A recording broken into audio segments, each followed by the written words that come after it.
and I do accept that the Permanent Secretary, in undertaking further into circumstances, I'm sure will want to indicate how the process is dealt with by, for example, public corporations such as CalMac. Katie Clark. My member's bill on freedom of information includes a provision that public bodies proactively publish information. The Information Commissioner has ruled that CalMac breached freedom of information rules by withholding information relating to severance payments, and that there is a legitimate public interest in knowing how much senior executives in public bodies are paid on exit. Does the Cabinet Secretary agree with the aims of my Freedom of Information Bill that would require bodies like CalMac to proactively publish such information as severance payments for senior executives? Cabinet Secretary. So clearly, any situation that involves employment legislation, and she'll know from her professional background, has to be treated carefully in relation to the employment law as applied in any individual case. I would point out, however, that the information, and the reason it probably has come to light, is if you look at the annual report and accounts of CalMac, the compensation for loss of office is identified along with salary and along with employers' pensions contribution. So actually the information she's seeking is actually publicly available. Edward Mountain. And I thank the Cabinet Secretary for her early answers. I'm slightly confused here. Robbie Drummond worked for 3 days in that year and seems to have been paid £35,000 for each day he worked. Seems to be high by even anyone's standards. So can we just have a definitive answer, Cabinet Secretary? Did you agree it or did you not agree it? And do you think £35,000 a day is appropriate? Simple questions. Always through the chair, please. Sorry. Cabinet Secretary. So simply, it is for the board of CalMac to make those decisions, which they did. In terms of employment contracts, he will know that different people in different employments will have different severances. And in terms of understanding that there would be a situation where there would be a severance payment, that did not come to ministers for approval because it wasn't required at that time, because at that point the level was at £95,000. With the accruement of holiday pay, that's what took it over £12,000 more than that, and that's what should have come to me, and that's what I am not satisfied with, and is why I think that the examination of this is quite appropriate by the Permanent Secretary. Order Grant. Thank you, Presiding Officer. This is not the first severance package being paid to a Chief Executive of CalMac, and that's all due to the SNP's government's mismanagement of our ferries. Meanwhile, the only people not being compensated for the ferry fiasco are the islanders, who are suffering as a consequence. So can I ask the Cabinet Secretary when they will be paid compensation and when a permanent compensation package will be put in place? It's somewhat wide of the substantive question. Cabinet Secretary. Yes, it is, but I'll try and address it if I can. So across the transport modes, we are not paying compensation for disruptions. We've seen, for example, on the recent truck roads, etc. However, she will know that this government is very cognisant of the business resilience issues within our islands, and that is why Mary Goujian, as the Rural and Islands Affairs Cabinet Secretary, has provided £4.4 million for business resilience to different islands that have been affected and impacted, and indeed that was recently expanded to include, for example, Isla, Jura, Mull and indeed other islands. Question number 2, Paul O'Kane. To ask the Scottish Government what its response is to reports of a postcode lottery for classroom supplies, and that some schools have only 93 pence per week per child for basic classroom supplies. Cabinet Secretary Jenny Gilruth. This Government has increased funding for education. The Education and Skills Resource budget rose in 25-26 by £165 million to over £3.2 billion. Local government also received a record £15 billion in 25-26, with an increase of over £1 billion to support on education and other local services. Scotland has the highest spend per pupil in the United Kingdom at £10,100 per pupil, approximately 20% higher than spending per pupil in other parts of the United Kingdom. and it is essential that funding protected by this government centrally gets to the chalk face in our classrooms where it will make the biggest difference. That is why I recently appointed John Wilson, a respected former head teacher, to lead work nationally which will interrogate issues pertaining to governance and school funding. Paul O'Kane. The analysis of FOI data from local authorities reported at the weekend showed that 6 of the 8 lowest spending councils rank among the areas with the most deprived neighbourhoods, with some schools spending less than £1 per child per week on classroom supplies. And in response to these findings, a Scottish Government spokesperson, and we heard a lot of this echoed by the Cabinet Secretary in her answer, pointed to the funding, particularly funding through the Scottish Attainment Challenge, including pupil equity funding, which is supposed to go directly to schools in the most deprived communities to support children affected by poverty. So, isn't it clear that year upon year of reductions and cuts to council budgets is leading councils to have to make decisions like this, and actually the money that's meant to be additional, that's meant to add to our anti-poverty strategies and closing that attainment gap, is not getting to where it needs to go? I noticed she mentioned John Wilson, but doesn't the Cabinet Secretary recognise her own responsibility in this? And what confidence does she have the funds given by her government to tackle inequality are being used effectively? And what analysis has she done of that?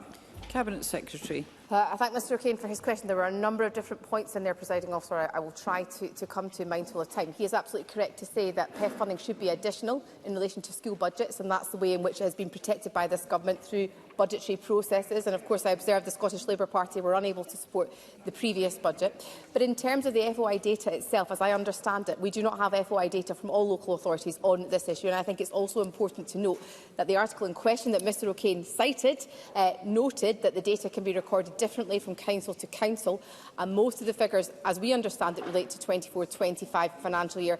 Of course, these figures were obtained by a tabloid newspaper. However, to the substantive point that Mr O'Kane makes, it is important we have an understanding at central government level of how this additionality is being used and in relation to school supplies. That's why I've asked officials and education analysts to give me a fuller update in that regard, because these measurements differ by local authority. But it is the case, Presiding Officer, that there has been an increase to the education budget, which of course Mr O'Kane and his colleagues were unable to support in last year's budget.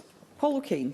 Thank you. I do find it extraordinary that in the final months of this Parliament we're just getting round to analysing exactly what is happening in terms of that spend in schools. And I find that shocking, but I actually think our teachers and our parents across Scotland will find that shocking as well, because this is a government who promised to close the poverty attainment gap a decade ago but have failed to deliver. A government that already presides over massive disparities in attendance rates, whilst we are still well below pre-COVID level, and has allowed violence and bad behaviour in our classrooms to go on the rise. And it's an SNP government that promised a parliament of COVID recovery in education, and yet, in the Cabinet Secretary's own words, 5 years later, we've only just turned a corner. Scotland's once excellent schooling system has been undermined by the SNP over the last 2 decades, and this latest reporting is just the latest evidence for it. I mean, I hear the First Minister groaning. He had quite a lot to do with it from memory. Question, so can I ask please, the Cabinet Mr. Secretary, O'Kane, as a former teacher herself, does she think it is acceptable spending less than £1 per child per week on classroom supplies, and would that have effectively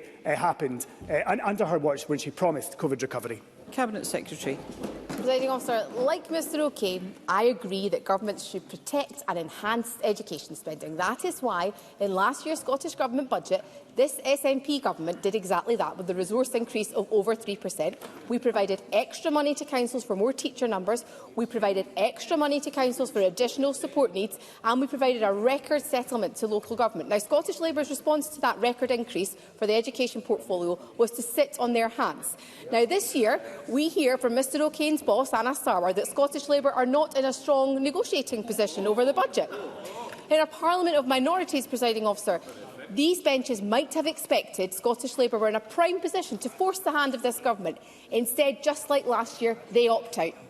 That is a dereliction of duty from the Scottish Labour Party, Presiding Officer. They are happy to opine over FOIs and press comment, but when it comes down to it, they can't even bring themselves to push the button to secure more investment for Scotland's schools. Thank you. Bill Kidd. Thank you, Presiding Officer. Now, we all know that it's crucial that Scotland's classrooms provide positive learning environments to support children and young people. How is the Scottish Government funding improving the pupil-teacher ratio and, in turn, learning environments, as well as to address the cost of the school day for children most impacted by poverty?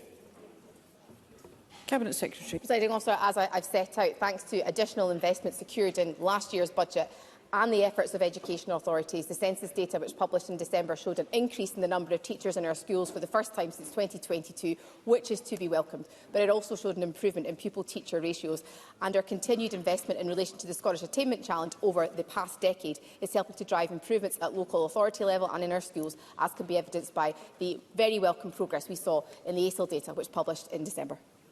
Thank you. That concludes topical questions. The next item of business is a statement by Shona Robison on the Scottish Budget 2026 to 27. The Cabinet Secretary will take questions at the end of her statement, and so there should be no interventions or interruptions. And I call on the Cabinet Secretary. Presiding Officer, today I present a budget for Scottish families, a budget for a stronger NHS, and a budget for investment in Scotland's infrastructure. As a result of the decisions that I am announcing today, some of the pressure on families and family budgets will ease. There will be more operations and appointments in our health service, and it will be easier to access a GP. College funding will grow, giving our young people more opportunities to learn and flourish. Life will be a little easier for parents with more wraparound childcare. And more young Scots will be able to find a home that they can love and can afford, helping them to build a more secure future right here in Scotland. This is a government that wants what is best for Scotland, and that's why we will continue to offer and continue to expand the best cost of living support package available anywhere in the UK. My message to the people of this country is clear. Thanks to our cost of living commitments, you will be better off in so many ways because you live in Scotland, and better off because Scotland is led by the SNP. Thank you. Thank you.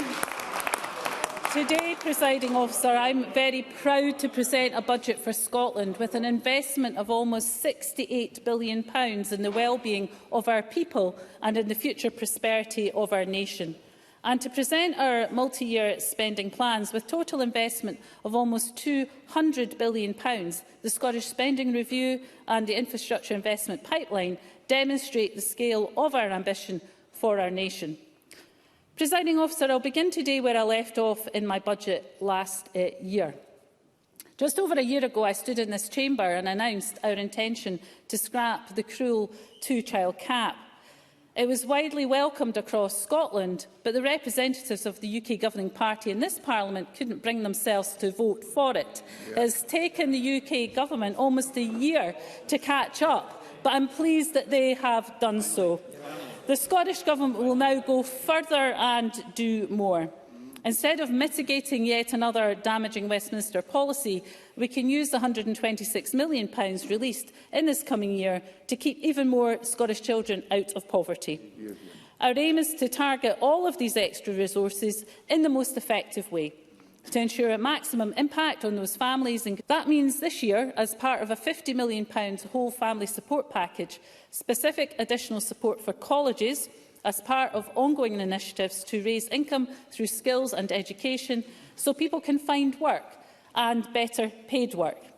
It means action to remove transport barriers that can make it difficult for some to access work, and additional resources for key third sector partners to target more precisely on those families who are hardest to reach. It means a further £49 million this year for measures that we will announce in the updated Child Poverty Delivery Plan in March, as we strive to reduce child poverty faster and further. In 26-27, the transformational Scottish Child Payment will, of course, increase with inflation, and because of choices made in this budget, from 27-28 will go further and boosting the payment for families with a baby under 1 to £40 a week. Presiding Officer, the first year of a baby's life is one of the most exciting times for any family, but we know this time can bring extra stress and costs too. And that's why this government is delivering the strongest package of support for families with young children anywhere in the UK, from the baby box to Best Start payments and, of course, our game-changing Scottish Child Payment. This support for mums and dads will help them through that critical first year of their child's life, delivering the best start in life for children and for families. This commitment speaks to who we are as a government, to our values and our ambition for each and every child in our land. And to deliver even more for those with the least, we'll ask those with the most, the very wealthiest in our land, to contribute that little bit more. That includes the introduction by April 2028 of 2 new council tax bands for the most expensive properties in Scotland, those worth over £1 million on an up-to-date valuation. That a measure that will bring greater fairness as well as increased revenues to councils. And from April 2027, the air departure tax will come into force, and will shortly launch a consultation on a new Highlands and Islands exemption, continuing to exempt domestic flights. Through this new framework, we'll introduce a private jet tax. And I say to those who choose to travel by private jet, in Scotland you will pay a fair share for that privilege. And in doing so, you'll be helping us make Scotland the fairer nation we all know it can and should be. Presiding Officer, self-government works for Scotland. The choices we're able to take in this, our national parliament, make a real difference for the people we serve. Our choices mean that child poverty in Scotland is at a 30-year low and has been falling in Scotland while it's risen elsewhere on these isles. Achieved because we can build a social security system that is more compassionate and a tax system that is more progressive. Decisions taken by this Parliament and this Government have played a key role in reducing carbon emissions in Scotland by more than half. Public health has been advanced, with Scotland taking the lead on action to reduce the harm from alcohol and through transformational measures such as the HPV vaccination. The amount of electricity generated from renewable sources has increased more than fourfold since 2008, a step change that should mean substantially lower energy bills and will mean lower energy bills when Scotland's energy is in Scotland's hands. Thank you. Thank you. Electrification of key rail routes, improving journeys for tens of thousands of commuters, and ScotRail has, of course, been brought in to public ownership. We're able to replace the UK's costly PFI with a more cost-effective alternative, which in turn has enabled us to build hundreds of new schools and substantially upgrade hundreds of others. And we have abolished Thatcher's right to buy, which means after years when the number of socially rented homes was falling, they are once again increasing in Scotland. Indeed, since 2007, we've delivered more than 141,000 affordable homes, of which 101,000 have been for social rent. Scotland has been changed for the better by this Parliament and by this SNP government. But we're determined to go further. And that's why this budget is not only focused on securing the gains that have been made, but moves forward to take the best next steps for our nation. Because when decisions about Scotland are taken here in Scotland by a government that puts the people of Scotland first, transformational change can and does happen. This is a budget focused on delivery and on hope, on a stronger NHS and on a brighter future for Scotland and the people who live here.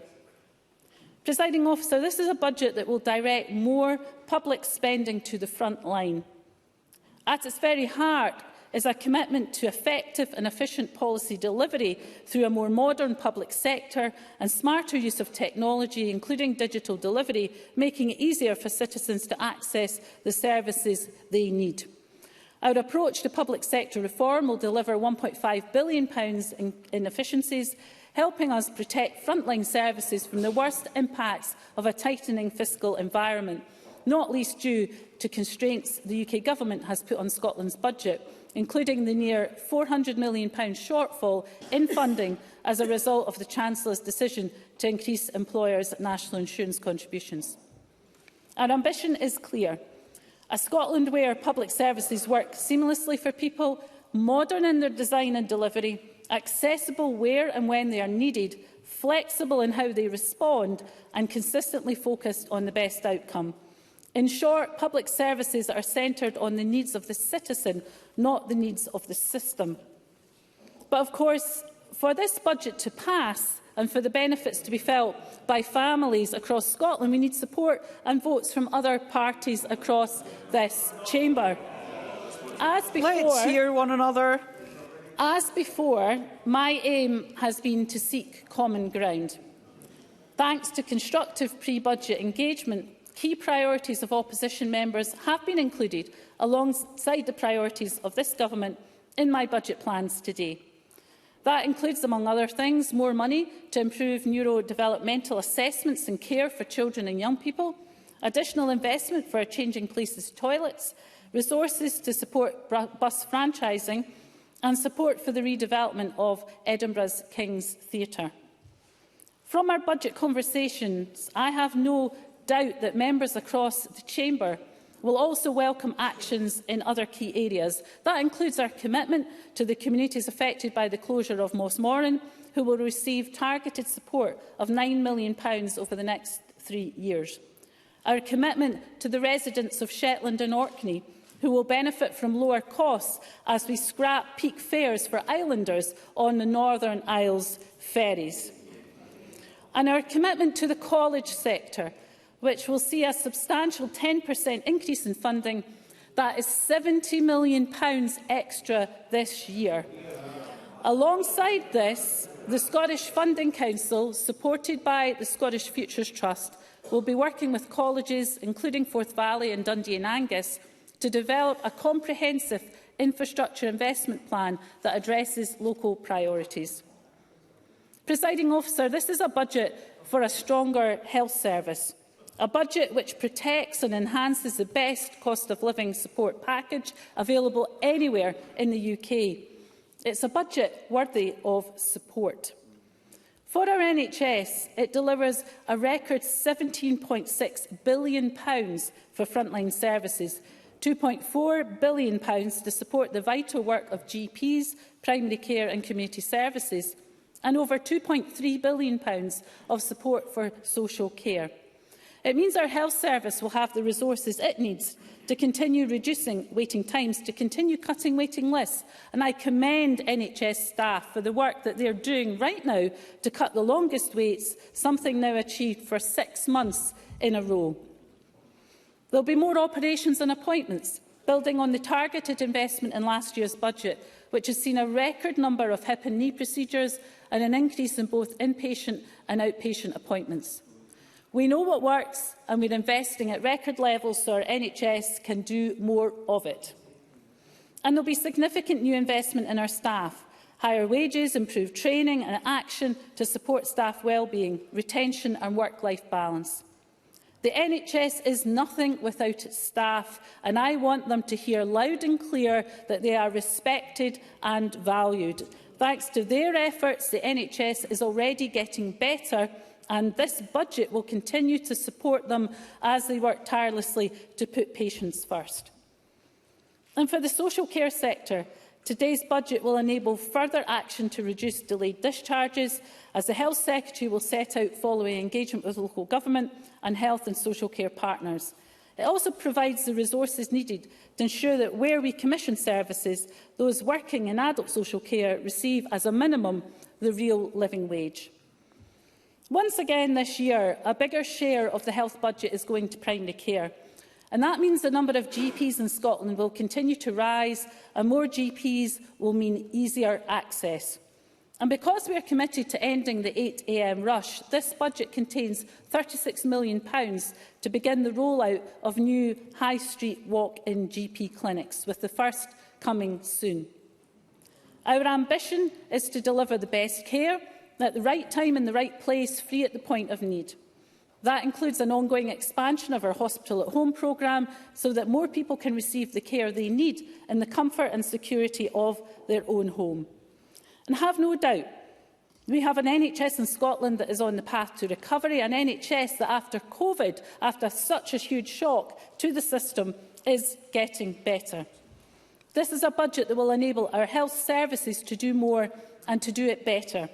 I have no doubt our constituents will not look favourably, and that is an understatement on any party that can't bring themselves to back a budget that offers so much for our NHS.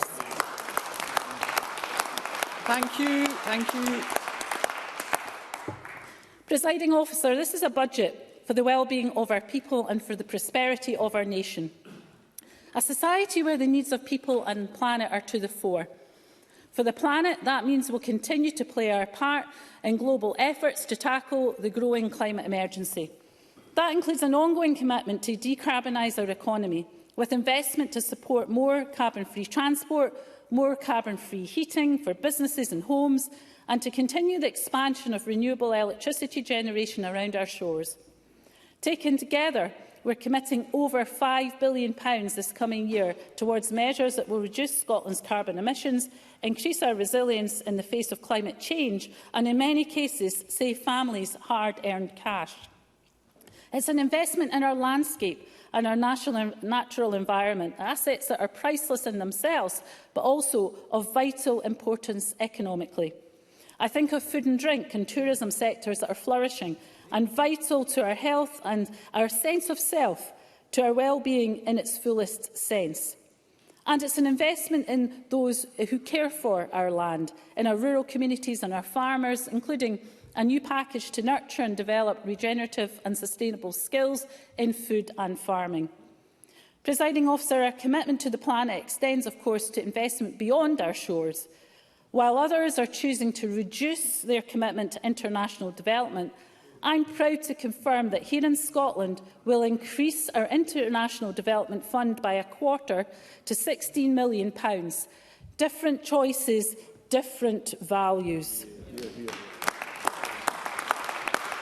Thank you. For our people, this is a budget that delivers record funding to support Scotland's creative and culture sector. As promised, a £20 million increase in the culture budget this year.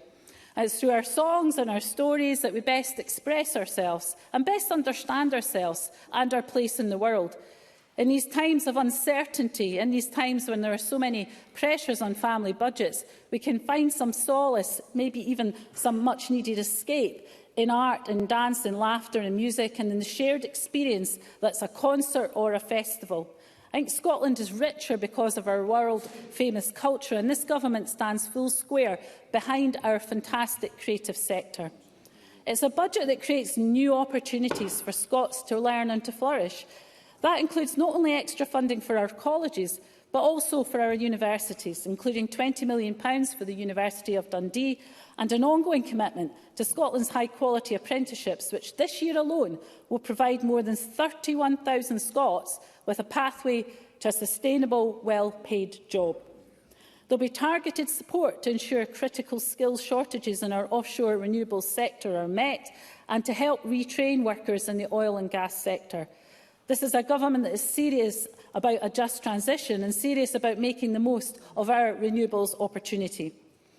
I know also that many young Scots are struggling to get on the housing ladder, struggling to find affordable homes to rent or to buy. So we'll deliver record levels of investment to help deliver even more homes, a new generation of affordable, livable, energy-efficient homes. Our plans provide vital support for children with additional support needs and give local councils the resources they need to continue narrowing the attainment gap and deliver on our commitments on class contact time.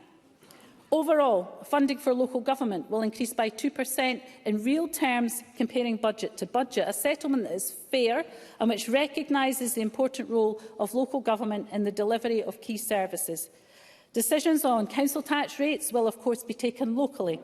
However, this is a reasonable deal, and given the cost of living pressures that we all recognise, I urge local authorities to translate this settlement into reasonable decisions on council tax.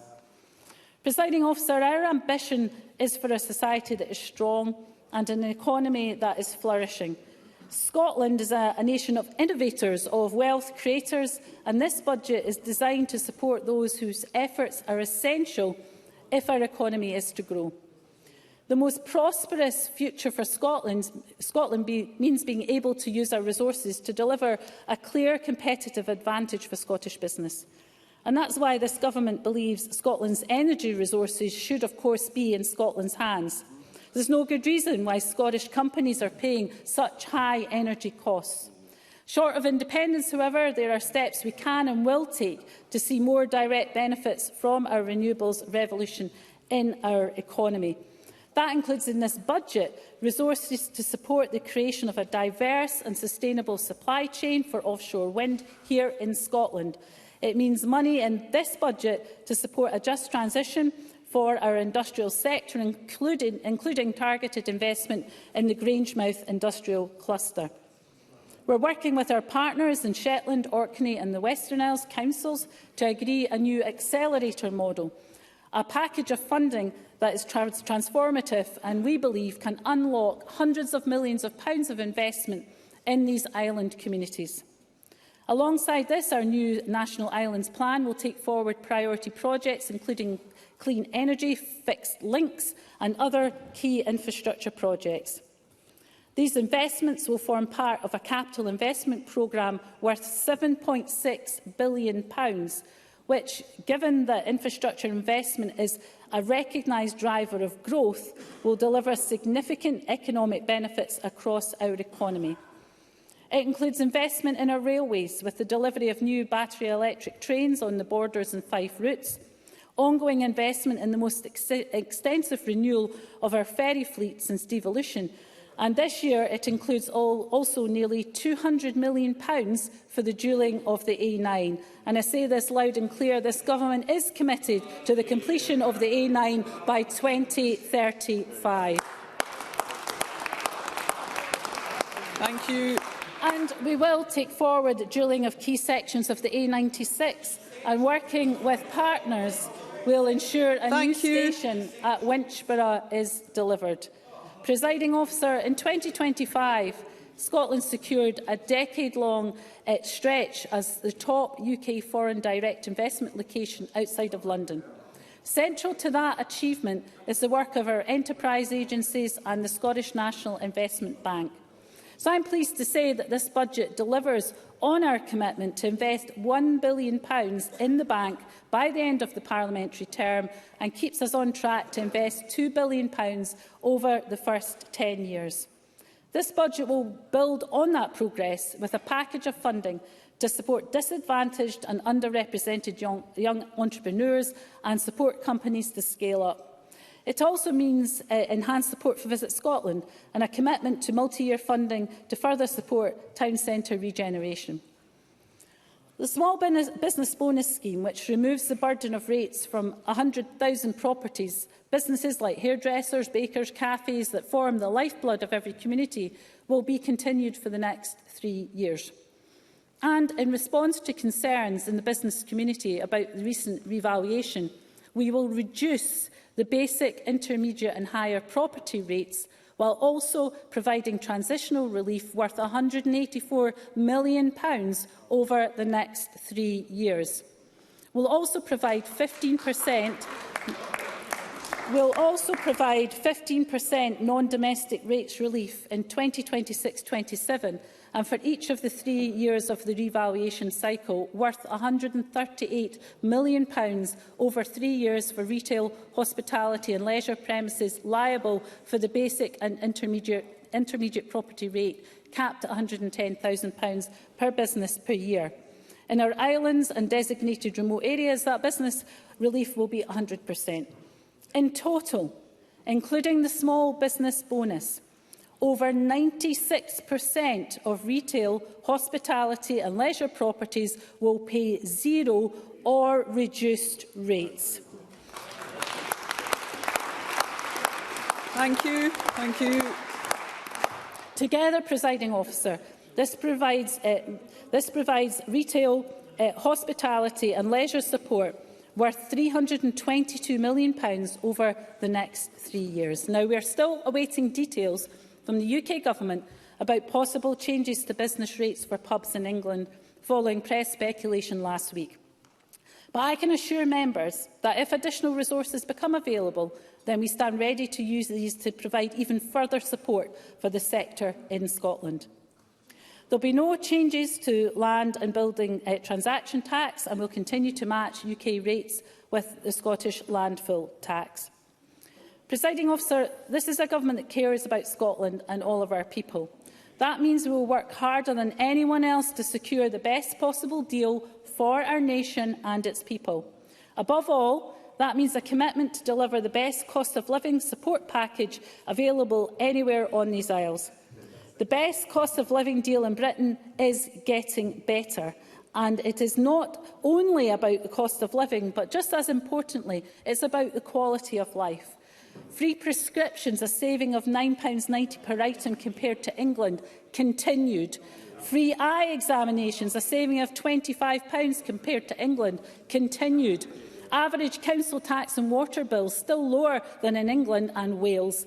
Peak rail fares abolished, and abolished for as long as there is an SNP government.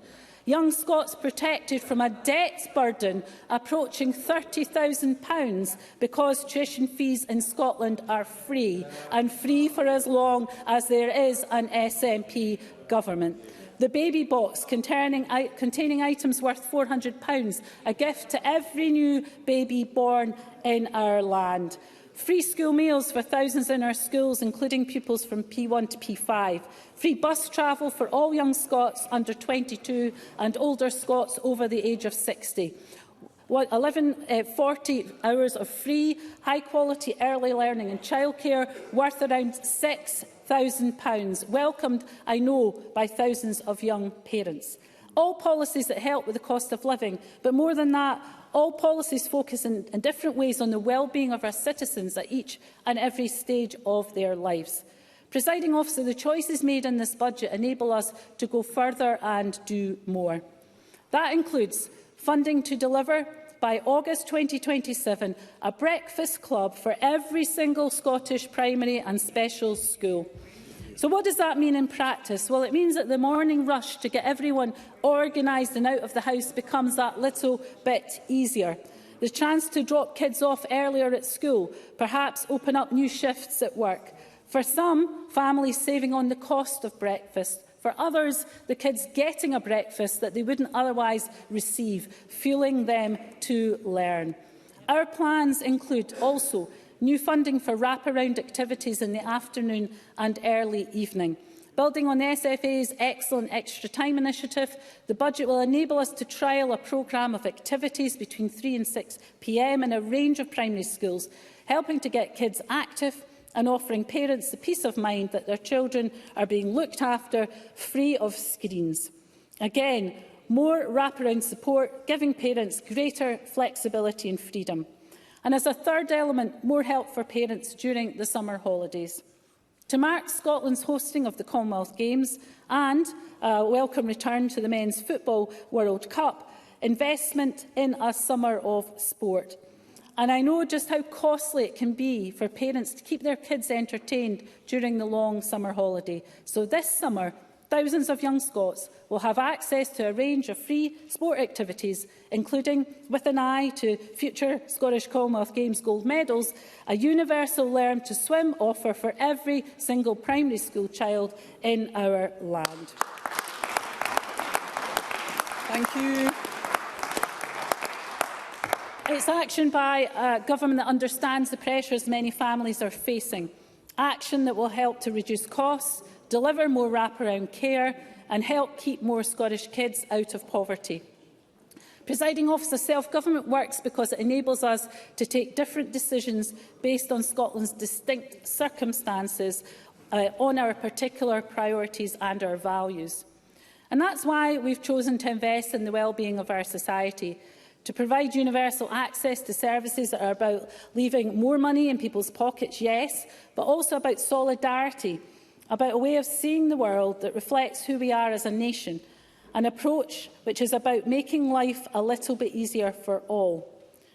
In the recent Westminster budget, the UK Government made choices on tax that, taken together, mean standards of living in the UK will continue to stagnate, or as the First Minister describes it, will remain as flat as a pancake.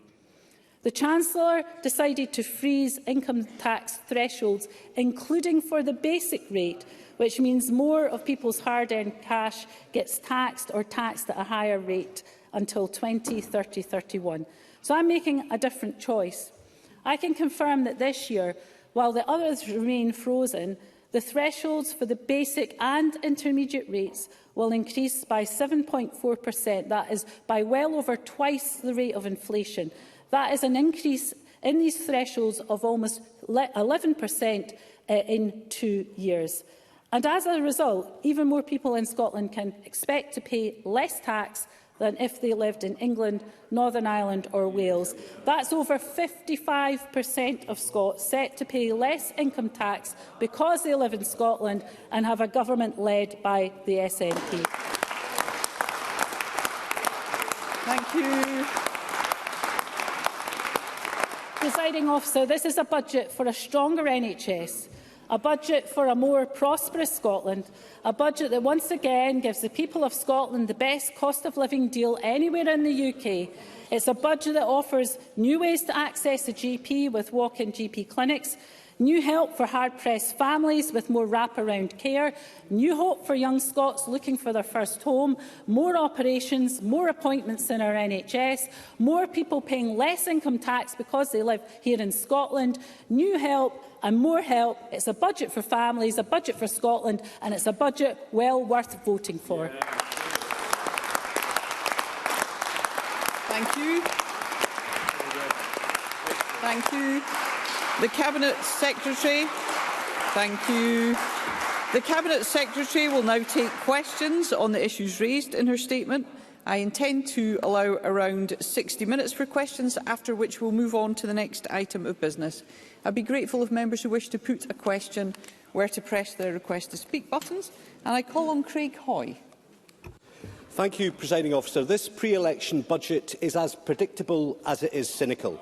But the problem that John Swinney and Shona Robison face today is that hard-working Scots who are tired of being taxed to hilt by the SNP simply won't wear it. It will not wash, because we know and they know that John Swinney has repeatedly hiked their taxes and will never do what the Scottish Conservatives would do, which is to comprehensively cut tax and increase thresholds now and into the future. And while today's change to thresholds for the basic and intermediate rates are to be welcomed, it does nothing for those people at the middle of the tax band that are paying 50% tax on the pound between £43,000 and £50,000. That is the cost of the SNP. But this budget, like all SNP budgets, is smoke and mirrors, tax and spend, and still prioritises welfare over work, with £650 million extra being spent in the social justice portfolio. But with an election just 113 days away, John Swinney thinks he can morph from Che Guevara into Adam Smith with no intervening steps. But ultimately, nothing has changed, because at its core, this SNP government remains high on tax. Let's hear Mr. Hoy. On delivery. Let us hear it's Mr. Hoy. Mr. Swinney chuntering away, because under the SNP today, Scotland still remains the highest tax part of the United Kingdom. Economic Mr. Hoy. Sorry, I'm finding it very difficult to hear, Mr. Hoy. Let's be courteous. Mr. Swinney doesn't want to hear his litany of failure being read out in this chamber, because economic growth is an afterthought. Public services are failing, and businesses deprived of rates relief in full and now still potentially facing huge revaluation bills are continuing to teeter on the brink despite the modest concessions today. So let's look at what Shona Robison has announced. More foreign aid when people are struggling at home. A £36 million increase in the Constitutional and External Affairs budget. A secret stash for his secret plan. And cuts to economically productive areas, including cuts to the budget for the Scottish National Investment Bank and for Scottish enterprise. So does anyone, beyond the SNP's clapping seals, believe that the fundamentals of the Scottish economy will improve as a result of today's budget? So as she prepares to ride off into the sunset, leaving someone else to clear up the mess she's created, I ask Shona Robison this. Will the overall tax burden on Scottish households and Scottish businesses rise or fall as a result of this budget? How many businesses and how many jobs will be lost as a result of this government's failure to pass on in full the rates relief they've received in the past and to create a new system to stop this very damaging rates revaluation? And which infrastructure projects, such as the fuel dualling of the A96, will be shelved as a result of the ongoing gap in this government's capital funding? Presiding Officer, This failing SNP government cannot reverse the rot that has been set into public finances and the £5 billion budget black hole that it still faces. Lily-livered Labour says that they will let this budget pass. The Liberal Democrats look set to be lining up to support it, and Reform are rolling in behind more benefit spending. So ahead of an election which will be defined by the cost of living, isn't the truth this? Only the Scottish Conservatives are standing up for Scottish taxpayers, saving Scotland from an SNP government that relegates growth, puts welfare over work and is still wedded to high tax for hard-working Scots. Thank you. Cabinet Secretary. Well, I'll tell you what's cynical is having £1 billion of unaffordable, unfunded tax cuts and not telling the public which public services you're going to cut by £1 billion. That is what is cynical. And before we go any further, let me just say here and now, I don't expect a single member of the Tory backbenches here today to ask for a single penny of extra funding for public services, given your front bench would cut them by £1 billion. So we'll not hear any ask for more money. No ask. Let's hear one another from the Tory backbenches.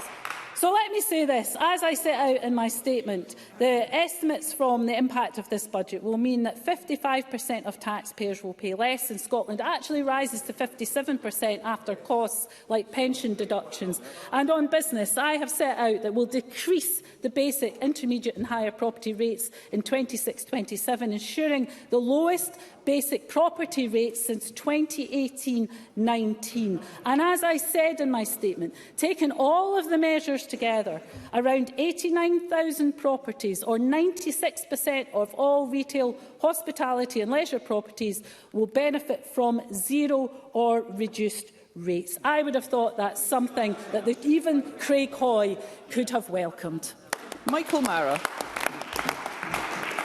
Presiding Officer, this budget does not meet the aspirations of the people of Scotland, and it does not recognise their need for real change. What it does represent is a 19th John Swinney budget, more of the same. And everyone in Scotland knows what that means. Hundreds of thousands in pain on NHS waiting lists, a justice system past breaking point, an education system going backwards day by day. Over 10,000 kids waking up each day in temporary accommodation with no home to call their own. Scottish Labour has delivered an additional £10.3 billion for Scotland's budget, and it's only this knackered SNP government who could turn a £10.3 billion uplift into a £1.6 billion problem.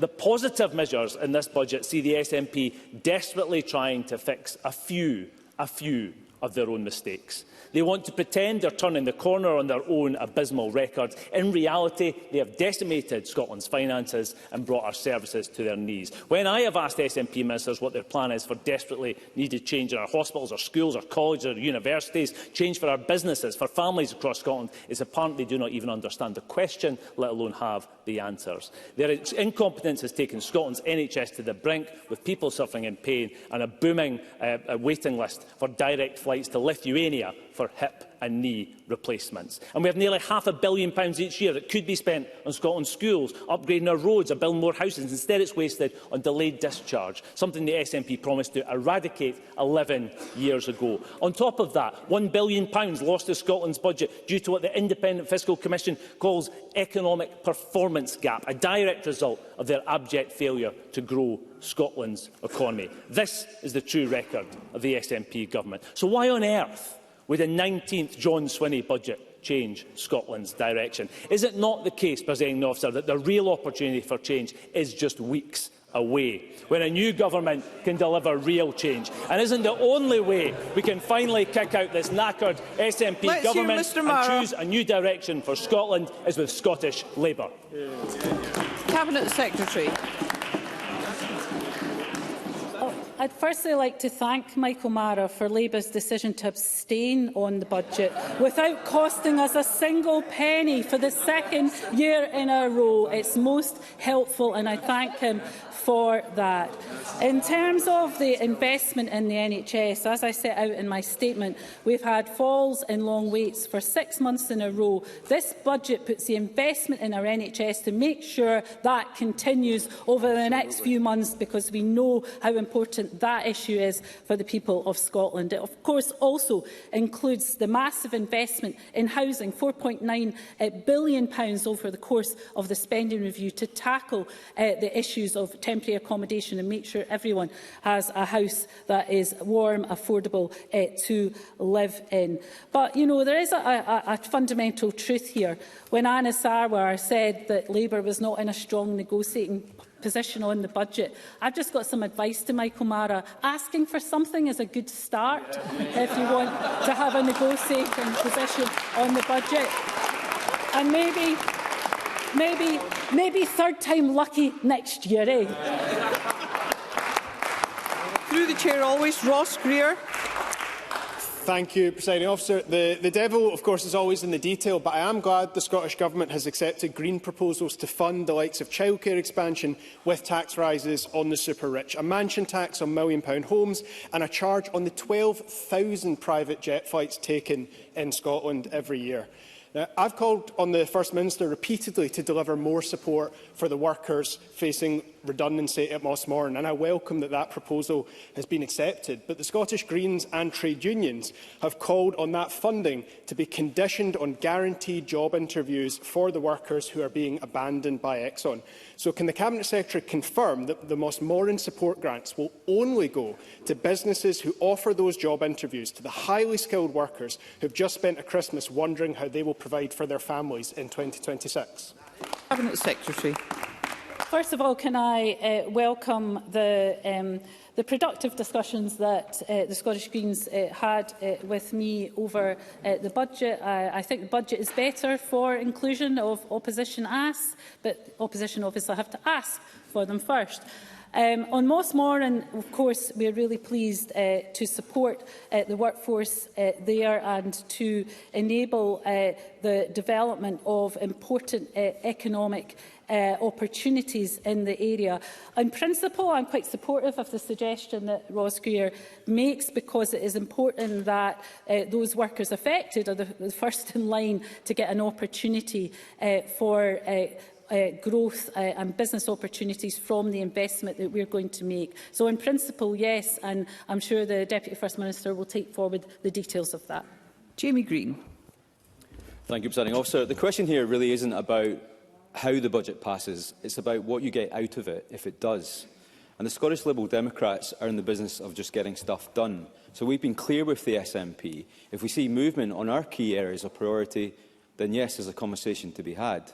Fixing social care, funding our colleges, flexible childcare, supporting people with neurodivergence, supporting hospices, supporting small businesses and young entrepreneurs, and that every young person deserves a home of their own. So I'm pleased to see that many of the Liberal Democrat asks do feature in today's budget. But, Presiding Officer, the eyes of Scotland's business community are also on us today. And it is good to see some positive steps on rates relief that many, including us, have called for. But too many businesses, particularly in hospitality and self-catering, are still facing choppy waters ahead. So my question to the Cabinet Secretary is this: will she continue to work with me in the coming weeks to see how further targeted additional support might give more Scottish businesses that much-needed relief that they desperately need and deserve? Cabinet Secretary. Can I also thank Jamie Green for the very positive and constructive engagement that he has given on behalf of the Liberal Democrats, and that he's welcomed many of the asks that feature within the budget. As Jamie Green has recognised, there is substantial support for business that I've set out in my statement. I would also recognise the importance of the independent gill review of hospitality business methods of valuation, something the hospitality sector were very, very keen on, and of course that work is going to continue with pace. Of course, I will agree to continue to work with him and others.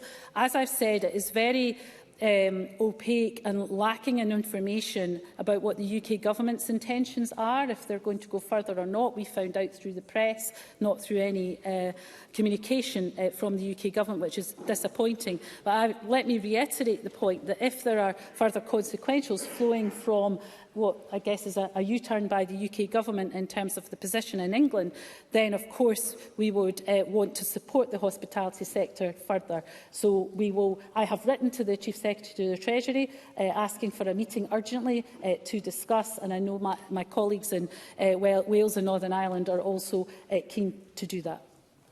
Call Kenneth Gibson to be followed by Murdo Fraser. Thank you, Presiding Officer. I warmly welcome the 10% increase in college sector funding, a tremendous boost to our young people and economy, and a boost the Finance and Public Administration Committee called for. The Cabinet Secretary has listened. Can she confirm the necessary funding is in place to not only purchase but redevelop Ardrossan Harbour, given that the capital allocation for Scotland's ferry services has rocketed by 18% from £182.6 to £215.5 million since the autumn budget revisions? Cabinet Secretary. So let me first welcome Kenny Gibson's welcome for the additional college funding. On his substantive question, the Scottish Government is, of course, committed to Ardrossan being the mainland harbour for CalMac ferry services to Arran, and the progress on the negotiations between CMAL and Peel Ports Group, which the Cabinet Secretary for Transport set out last week, is welcomed, noting that both parties are committed to confirming details of the potential purchase as quickly as possible. Our capital spending review makes provision to progress the potential port purchase and the improvements, and I'm sure that's something that Kenny Gibson will welcome.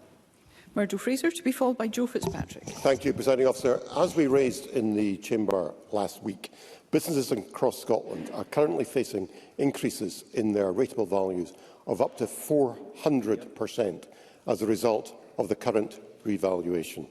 Any hopes that that revaluation might be delayed or scrapped altogether have been dashed today, and the reliefs announced will come nowhere close to compensating for the increases that are coming down the track. So what assessment has the Scottish Government made of the number of businesses in hard-pressed sectors like hospitality who will go to the wall as a result of the choices made by this Finance Secretary? Cabinet Secretary. Well, first of all, it is, of course, an independent process, which Murdo Fraser knows full well. We do understand the concerns, which is why Ivan McKee has been engaging with both the assessors and businesses to listen to those concerns. There is a process of pre-agreement discussions with assessors and a system of appeals, but the reliefs that I have announced today is a package of £322 million to support businesses through the transitional reliefs and the reliefs to retail, hospitality and leisure. I would have thought that that is something that Murdo Fraser would have welcomed. And of course I have been clear, if there is further funding for the hospitality sector from the UK Government, then further funding will go to the hospitality sector in Scotland. Again, I would have hoped that's something he could have welcomed.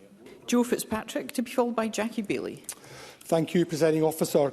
Colleges are of vital importance in supporting people in their learning journeys and making sure Scotland has the skills our economy needs. So can the Cabinet Secretary say more about how the college sector will be supported through her budget, in particular the ambitious plans being developed by Dundee and Angus College? Cabinet Secretary.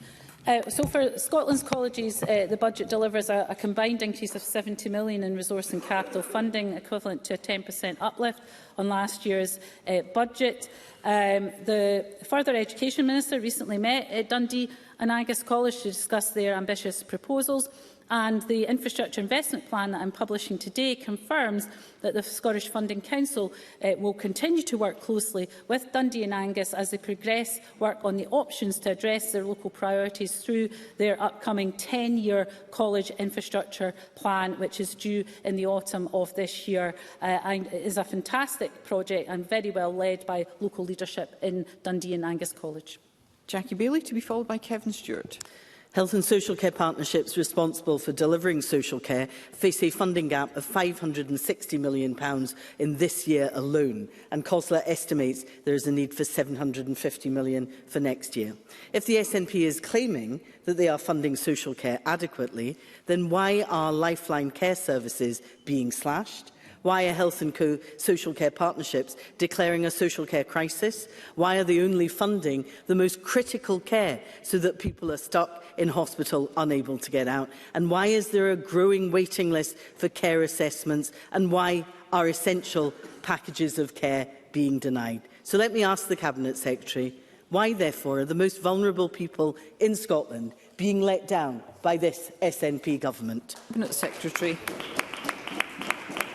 So first of all, let me say that the over £2.3 billion for social care delivers our commitment to increase funding by 25%, and in 26-27 exceeds that commitment by over £500 million and supports an uplift to adult social care pay, as well as improvements to wider terms and conditions for workers. It's part of a package to local government of nearly £15.7 billion and, of course, freedom for them to set their council tax rates as they see fit. In addition to that, the Cabinet Secretary for Health will be meeting with local government in terms of what further steps can be taken to address delayed discharge, particularly in relation to complex care needs. So all of that work is going on. But the money that I've just talked about can only be put in place if people support this budget. So the question for Jackie Baillie is, why does she find it so difficult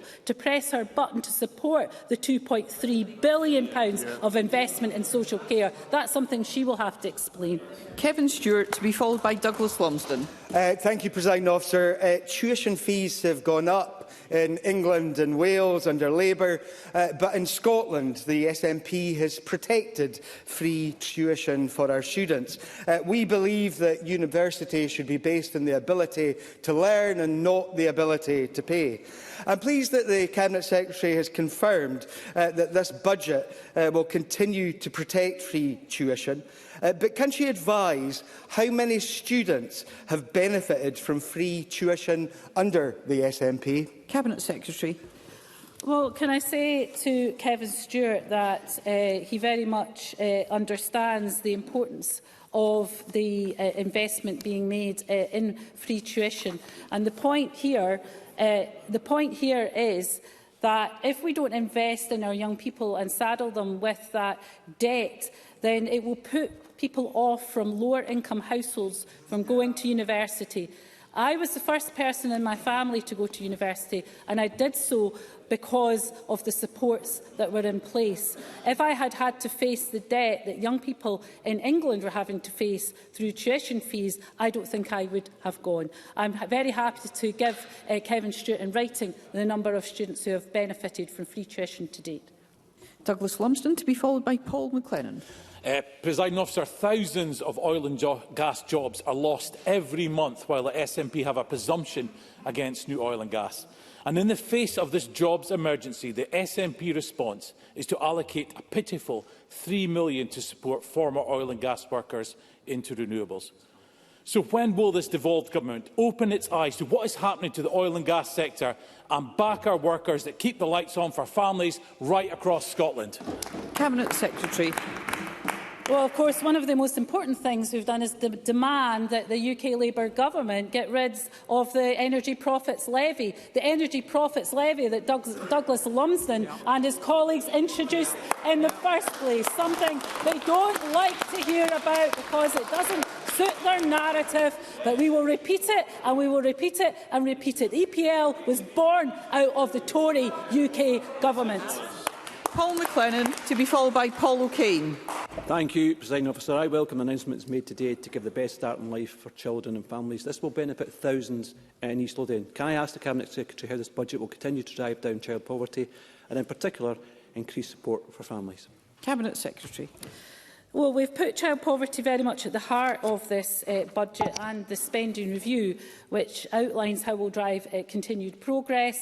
This includes more than £100 million to support the delivery of a universal breakfast club offer for primary school-aged children and increased investment in wraparound childcare through the school day. In addition to our £50 million a year package of whole family support and continuing to increase our Scottish Child Payment in line with inflation, we have committed to developing the systems and the legislation to increase our Scottish Child Payment to £40 for children under the age of 1. Paul O'Kane, to be followed by Jackie Dunbar. Thank you, Presiding Officer. There are adults working in Wales today who benefited from free breakfast clubs 2 decades ago, as the Welsh Labour scheme has been up and running since 2004.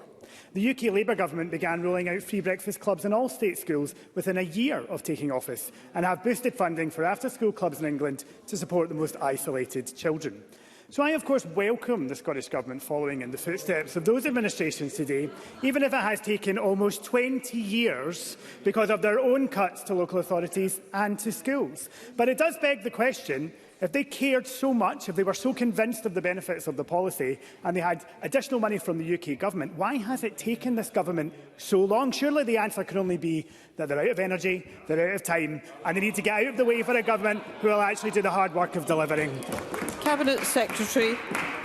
Oh, well, it's really interesting how Paul O'Kane and Labour like to quote Welsh Labour when it suits them, but when it doesn't, they're very quiet on the matter, because it's all about what happens here in Scotland, apparently, until it suits them to say otherwise. On early learning and childcare, the Scottish Government was further ahead with the investments in early learning and childcare. On the Scottish Child Payment, not available in Wales or England, which is literally putting food on the tables of families and, of course, is leading to the fact that Paul Kane cannot escape that Scotland is the only part of these islands where child poverty is falling. So we'll take no lessons from Paul O'Kane or anyone else about how to tackle child poverty, because we are doing it, and the facts speak for themselves. Jackie Dunbar, to be followed by Sue Webber. Thank you, Presiding Officer. It's welcome that the SNP Scottish Government's progressive approach to taxation means that there is more funding available to support our vital public services by asking those with the broadest shoulders to pay a little bit more whilst protecting low-income households in Scotland. Many powers over taxation remain reserved to the UK Government, but can the Cabinet Secretary give any indication as to how the budget will start to explore the use of wealth taxation within the limited powers of the Scottish Parliament? Cabinet Secretary. Well, we, of course, have said that we will continue to look at ways of whether it's land value taxation or wealth taxation. These things are not straightforward, though, particularly within the limits of our fiscal powers currently, which of course is why I want a more fundamental review of the fiscal framework, so that the powers to be able to establish new powers that can look at areas like wealth taxation are so important. That work is at a very early stage, but happy to keep Jackie Dunbar appraised of progress. Sue Webber, to be followed by Willie Coffey. Thank you, Presiding Officer. In the budget, there was an increase in the total spend on concessionary fares and bus services, yet we know there are large parts of Scotland that are very poorly served by public transport, if at all. We're all aware of the recent decision taken by Stagecoach to significantly reduce its bus services in Dumfries and Galloway.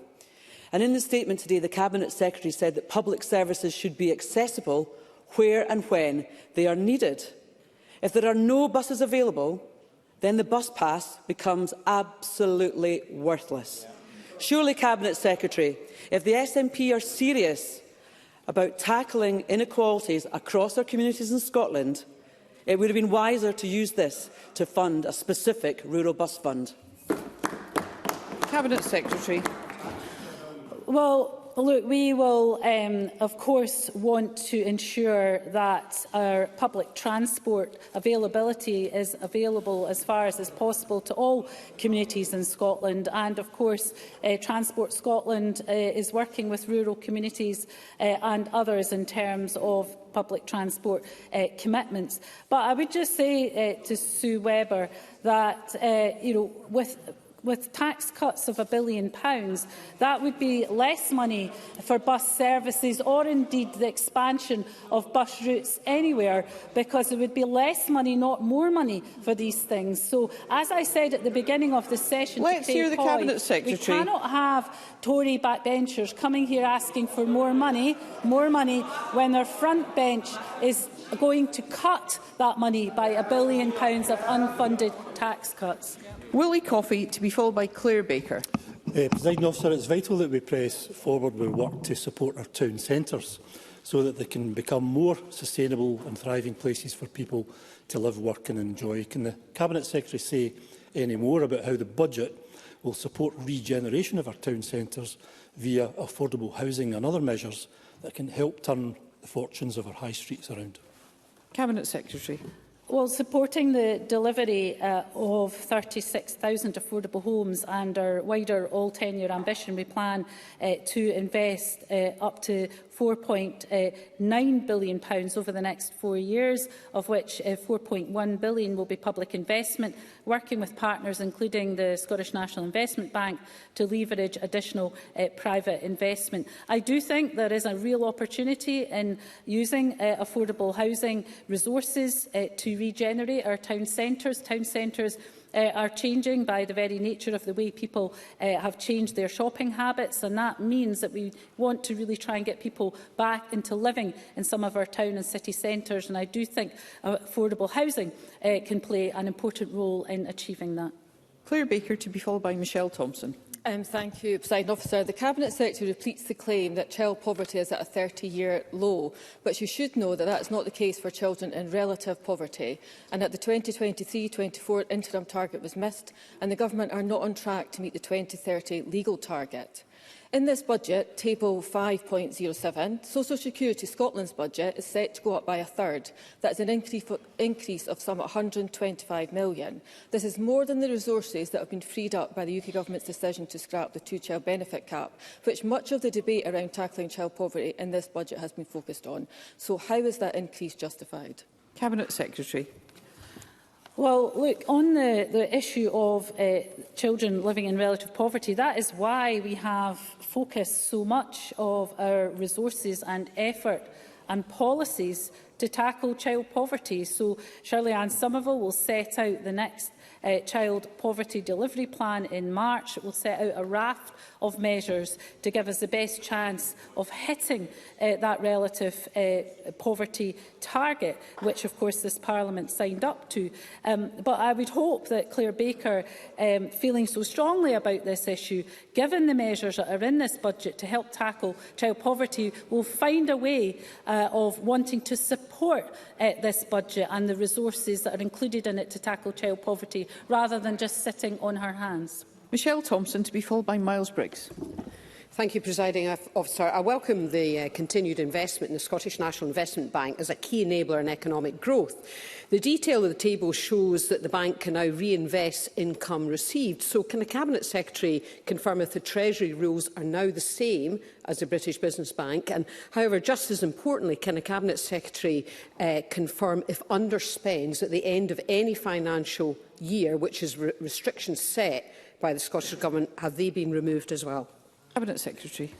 Well, of course, Michelle Thompson will be well aware of some of the changes that were made to the fiscal framework that will enable us in terms of having a flow of resources through into the next financial year, which we're very welcome. The work that we have done to ensure, with the prudent management of the finances, that we are able to pass money through into the reserve, but also reduce the use of Scotland, which of course is one of our few sources of flexible resources available to us.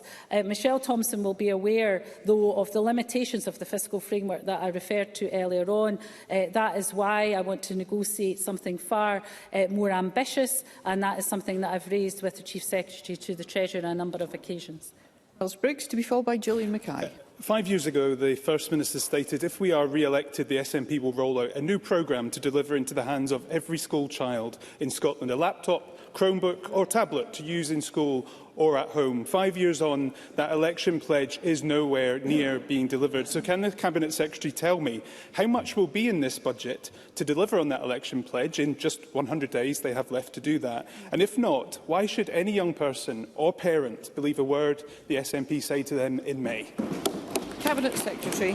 Well, what I would say to Miles Briggs is this government has invested in our schools, invested in our teachers, invested in local government so that they can provide the education resources that are required, invested in the People Equity Fund, which enables head teachers to make some of the discrete purchasing options that they have if they wish to use those resources to support young people who would otherwise struggle to have one of those devices. Then, of course, those resources can be used for that. But it is a bit rich for Miles Briggs to come here and talk about any of these things, because his £1 billion cut to public services would not just prevent anything being delivered additional in our schools, it would impact on school budgets. There would be swathing cuts to local government, swathing cuts to the NHS, and Miles Briggs knows it full well. Gillian Mackay, to be followed by Stuart McMillan. We were disappointed that the Scottish Government did not find the funding to roll out truly free at 3 early years childcare, as the Scottish Greens and organisations like Pregnant Then Screwed asked for. But we also discussed wraparound provision and more free meals for school children, and we're glad that this has been accepted. Can the Cabinet Secretary confirm who is eligible for these breakfast clubs? Is this free for every child? And if not, how many children will this benefit? Cabinet Secretary. So, first of all, let me say on the first point that Gillian Mackay made, that the childcare provisions that she asked for, we are not able to meet at this time due to cost implications. I do think, as I've said to Ross Greer in some of those discussions, that what we need is a wider review of the delivery models for childcare to ensure that there is more flexibility and that we can extract better value out of the investments that are being made. But that is a longer-term issue that this Parliament will have to look at. In terms of the wraparound provision, I'm glad Gillian Mackay welcomes it. And in terms of the breakfast clubs, it is obviously a rollout starting this year with a 15 million of investment and then ticking up next year in 27-28 to make sure that every primary school child and children in special schools are able to get that breakfast offer on a universal basis. Happy to provide further details to her. Stuart McMillan, to be followed by Alexander Stewart. Thank you, Presiding Officer. Thanks to the consistent pressure from the SNP, the Labour UK Government finally scrapped the two-child limit in its autumn budget. So can the Finance Secretary say more about how the money that would have otherwise been spent on mitigating the two-child cap now be deployed to this Government's key mission of tackling child poverty in Scotland? Cabinet Secretary. So, as I set out in my statement, we have reallocated funding committed to mitigating the two-child limit to drive further progress on child poverty. In the year ahead, this includes investing £15 million to meet additional demand for devolved benefits, including a further £8 million to mitigate the benefit cap. We'll also further strengthen support, increasing our Scottish child payment in line with inflation to £28.20 from April, and committing more than £111 million to tackling child poverty Fund, and in a new package of whole family support, with further detail of the investment set out in the delivery plan by the end of March. Alexander Stewart, to be followed by Fulton McGregor. Thank you, Presiding Officer. Social security spending now accounts for around 14% of the budget. Scotland spends significantly more than it receives, this adding hundreds of millions to the benefit bill. So can I ask the Cabinet Secretary which public services she's taking money from in order to fund the Scottish Government's bloated benefits bill? And can the Cabinet Secretary seriously tell the public that their plans to spend more and more on benefits bill is sustainable? Cabinet Secretary. Well, I would like in turn to ask Alexander Stewart which groups of people they would remove help from, because they never tell us. They never tell us. The euphemisms are the social security bill is too high, but they don't have the guts to tell us who is going to lose out. Not now, not never. Until we hear that, they cannot be taken seriously. Let's not be shouting at one another. The updated SFC forecasts also show a substantial reduction in the Scottish Government's benefit investment over and above block grant adjustments received from the UK Government, largely resulting from the UK Government's welcome but belated reversal of the unacceptable cuts to disability benefits, which was announced on the 3rd of July 2025. And of course, the funding that we expect to receive through the Social Security block grant adjustments now covers 87% of the forecast expenditure for 26-27, and that figure will increase to 88% for 27-28 onwards, and forecast to reach 89% in 2030-31, perhaps not quite in line with the narrative that Alexander Stewart would like to give. Philta McGregor, to be followed by Daniel Johnson. Thank you, Presiding Officer. The Cabinet Secretary will be aware that I have campaigned for the introduction of universal swimming lessons for primary school pupils for a long time, so I'm absolutely delighted to hear that this is provided for in this budget. Given the huge physical and mental health well-beings of being active, can the Cabinet Secretary outline how she thinks swimming lessons for all will help us to achieve our aim of an active and water-safe nation? And, thinking to the future, how does she envisage the programme will be evaluated? Cabinet Secretary. Well, I first of all want to welcome and acknowledge Philta McGregor's history and tenacity in raising this issue. We are very pleased to be able to make this offer to young people in Scotland as part of the Summer of Sport offer. We think it is important not just from a physical activity point of view, but also from a safety point of view. And I'd be very happy to keep Philta McGregor up to speed with the development and the rollout of this very important initiative. Daniel Johnson, to be followed by Alistair Allen. Before this budget statement, certain hospitality businesses were facing huge rates increases of 300 to 400%. A 15% discount, given the huge scale of that increase, still means they'll be facing a huge increase in the rates bill. So why hasn't the Scottish Government decided to use its powers it has over assessors to pause the revaluation and introduce a fairer assessment for hospitality businesses in Scotland? Cabinet Secretary. I would just point out that with the loss of the 40% relief for RHL in England, the effective relief in England is now 10 to 12%. So the 15% RHL relief, I think, is quite competitive with that comparison. Let's hear one another. I have set out in my budget over £320 million of support through transitional relief and through RHL relief, passing on the vast bulk of consequentials for business that we have received. To go further, we would have had to have taken money from other areas of the budget, and I was loath to do so. If Daniel Johnson wants to suggest where that should be from, he is always welcome to do so. However, if the UK government follow through on what they've been briefing to the media about additional support for hospitality, and that results in further consequentials, then of course we will look to support the hospitality sector further here in Scotland. That's a commitment I've given on a number of occasions in the Chamber this afternoon. Thank you. We are two-thirds of our way through the allotted time for questions. We have not yet reached half of those who'd like to put a question. I'd be grateful for concise questions and responses, and also if we could hear one another. Alistair Allen, to be followed by Megan Gallagher. Will appreciate the budget's support for cost of living during such a financially challenging time for so many people. My constituency of Nehalen and Nier has some of the highest fuel poverty rates in the country. So can the Cabinet Secretary outline what specific support is included in today's budget for those in rural and island areas who are struggling with rising bills? Cabinet Secretary. So I'm deeply aware that island communities continue to face some of the highest fuel poverty levels in Scotland. This budget continues support for the Island Cost Crisis Emergency Fund, which since 2022 has distributed £4.4 million to support vulnerable households, including £1.1 million for Western Isles Council.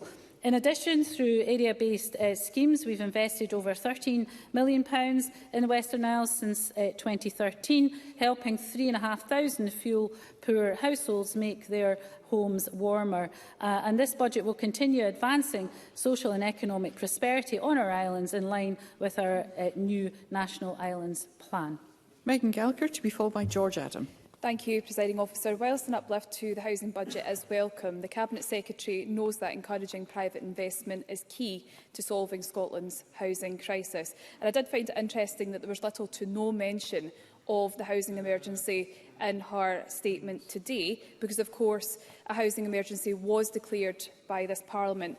The Cabinet Secretary talks a good game about attracting investment to deliver more homes, but we know that policies such as rent controls and the proposed building safety levy threatens to put additional pressure on the private sector.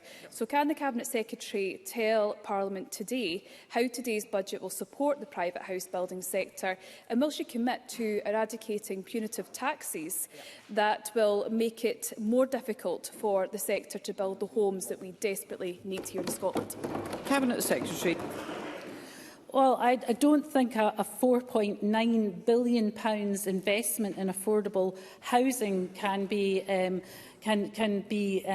accusing us of ignoring housing or the housing emergency. That is a massive investment over the course of the spending review, 800 million of which we have been clear will come from the private sector, and a lot of work is going on around mid-market rents, around build to rent, to make sure that the private sector is working in partnership with us to grow that pot to the extent that it can in order to meet the needs of the people of Scotland, and that work is going well.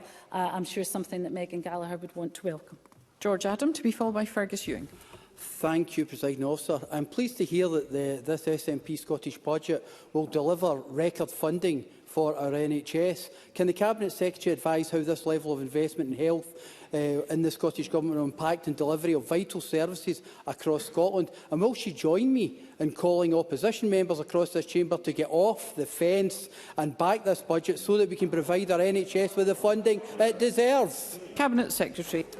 Well, can I say to George Amney, he's absolutely right to welcome the funding, £22.5 billion for the portfolio. That includes £17.6 billion for NHS boards, £2.3 for social care and integration, and over £2.4 billion for primary care. All of that funding meeting the people's priorities, which we know the NHS is in terms of that investment, but also of the transformation of services. And Neil Gray, as the Health Secretary, has certainly set out some ambitious plans for transformation to ensure that as much of that money as possible goes to the frontline services. Fergus Ewing, to be followed by Jamie Hepburn.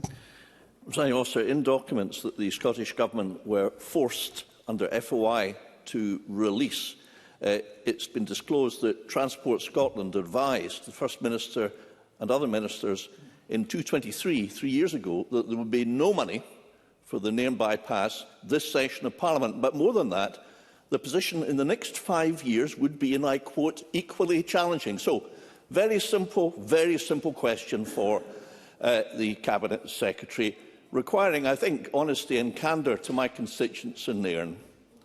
Will the Nairn bypass be constructed and operational by the end of this decade, 2030, yes or no? Cabinet Secretary. So let me say a number of things.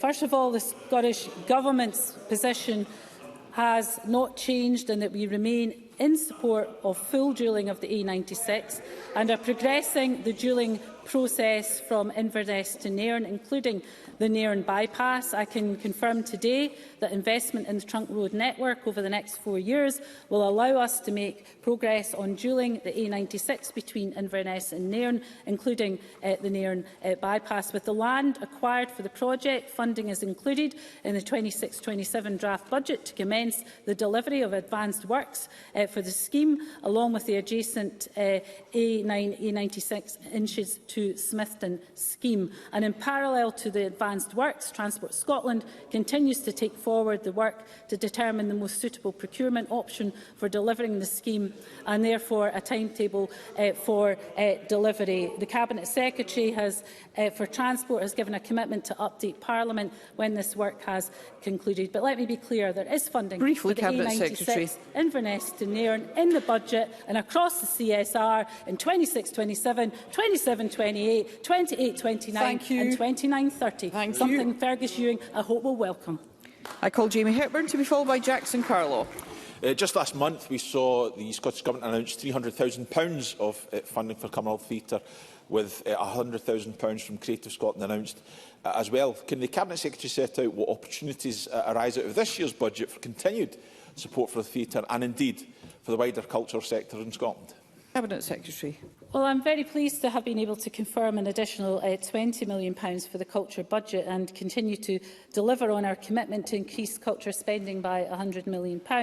The cumulative increase is now £70 million since 23-24, which is supporting a wide range of measures across this key sector. And of course, as the member says, we've committed £150,000 to Cumbernauld Theatre Trust in 26-27, with a further £150,000 in 27-28, subject to progress being made by the Trust to enhance its financial sustainability.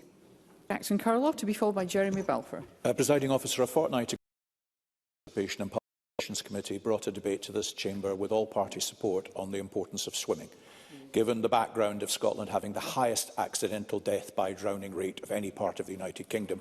So can I join in Fulton McGregor's welcome of the commitment that all children should be able to enjoy swimming lessons? But can I ask for clarification? Is this a one-year commitment or is this a long-term commitment? And secondly, in the face of Scotland's golden athlete, Duncan Scott, commenting on the catastrophic reduction in the infrastructure of swimming pools across Scotland, is there anything in this budget that will halt or reverse that decline? A commitment to swimming lessons requires pools for people to be trained to swim in. Cabinet Secretary. Well, can I welcome Jackson Carlaw's welcome for the initiative, initially of a one-year commitment, but I think it will then depend on how that goes and the progress in the rollout. But we're determined that this summer will be an opportunity for every young person who wants to take up the opportunity to learn to swim. And out of that, who knows, we may see other young people following in Duncan's footsteps, who sets a fantastic example. In terms of the infrastructure of pools, clearly that is an issue primarily, but not exclusively, for local government.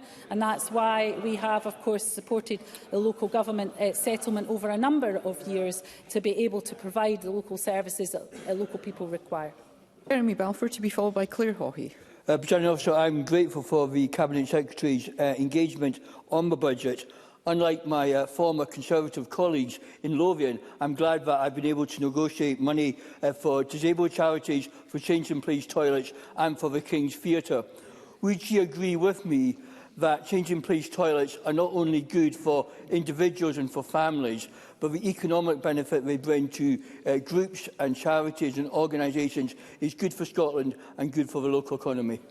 Cabinet Secretary. Well, let me thank Jeremy Balfour for his constructive and pragmatic engagement ahead of this budget. What a contrast to his former colleagues, as Jeremy Balfour said, getting things done and working with others to actually get things for your local communities. My door has been open. Unfortunately, Craig Hoy and his colleagues have not really come through it with any constructive suggestions whatsoever.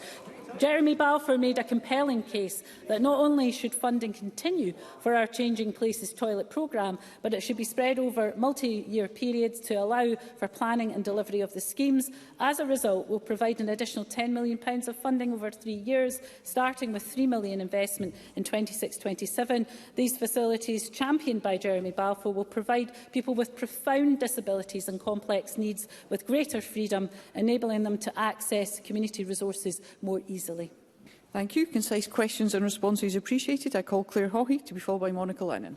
I remind members of my register of interest. I hold a bank nurse contract with Greater Glasgow and Clyde NHS. Last week saw welcome figures which showed that through action from this SNP government, NHS waits, long waits, have decreased for 6 months in a row with significant year-on-year increases in activity. Can the Cabinet Secretary say how this budget will assist in the ongoing recovery of Scotland's NHS? Cabinet Secretary. Well, can I say to Claire Hawkey that the investments in the NHS in this budget are absolutely critical, and we have made significant progress, as she pointed to, against the commitments in the Operational Improvement Plan for this year, and will continue to build on this progress through the investment of a further £100 million in 26-27 through scaling the productivity and efficiency gains to create additional capacity. This is really critical to the people of Scotland. We know the NHS is the key issue. We have made great progress over the last 6 months in bringing down long waits, and we want to continue that to ensure that people get their treatment, particularly for the hips, knees and eye operations that people have been waiting for, that they get them as quickly as possible, and this investment will help deliver that. Monica Lennon, to be followed by Sharon Dowie.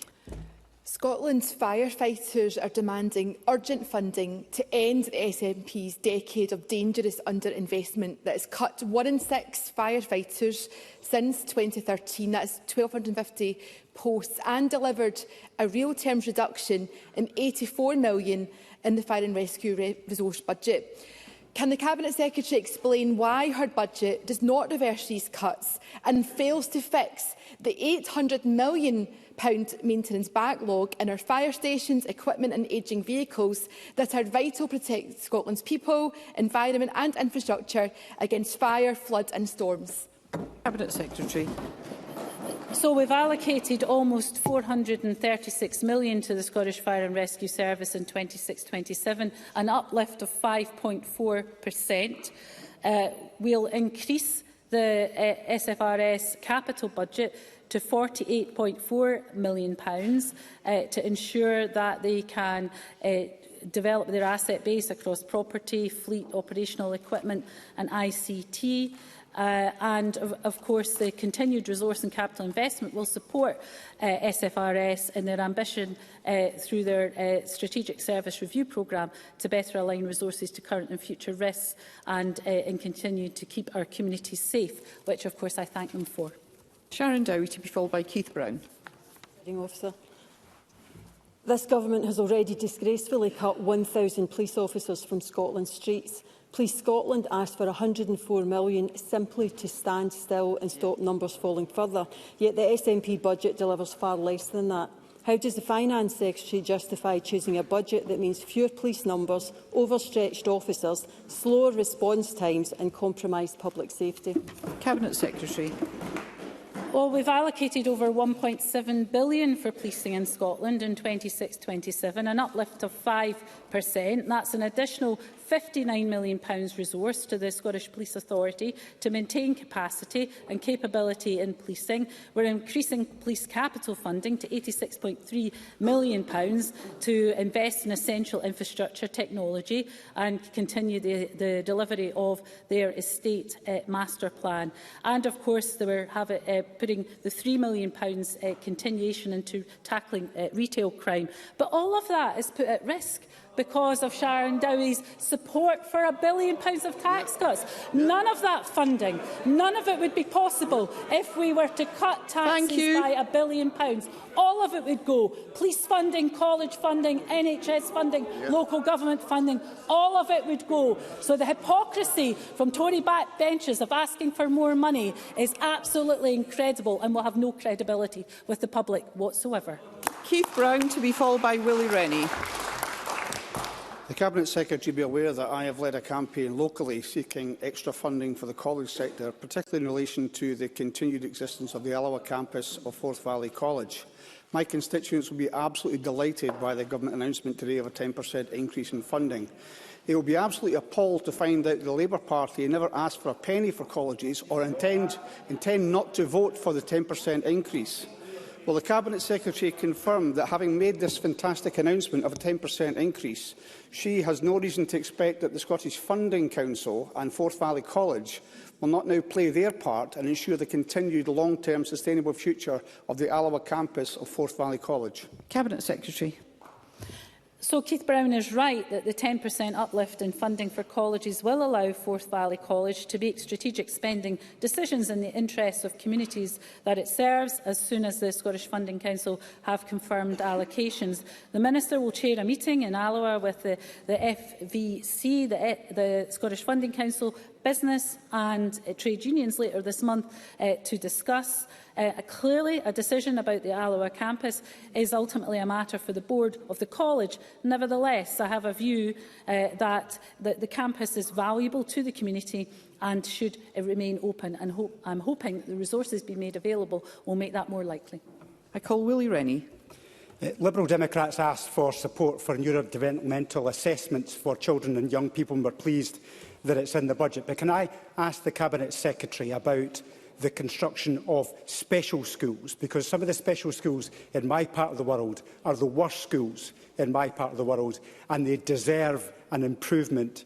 So can I ask the Cabinet Secretary to come with me and visit the schools in Buckhaven and in Cooper to see for herself that why this review is essential, that it is conducted and results in new buildings? Cabinet Secretary. Well, first of all, obviously the infrastructure investment pipeline sets out a number of commitments, one of which is the next phase of the LEAP programme, which has been a very successful funding model of shared costs between Scottish Government and local government, and it has delivered, I think we went from 62% of schools in a good condition to something over 93% of schools in that condition. So a lot of progress has been made. Clearly, there are some schools that still require attention, and what I would say to Willie Rennie is that that new phase of the LEAP programme, we are keen to think about the role of special schools within that. So we'll continue to work with local authorities, including Fife Council, and I'm sure Willie Rennie will be kept appraised, and I'm sure education ministers would be happy to visit some of the schools within his patch. I call Brian Whittle.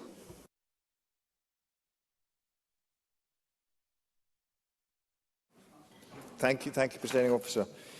Scotland has the highest level of disability unemployment in the UK, according to the Economy and Fair Work Committee investigation. Would it not be prudent to tackle that issue and help those who can and want to work back into work? That surely is the way to reduce the social security bill. Cabinet Secretary.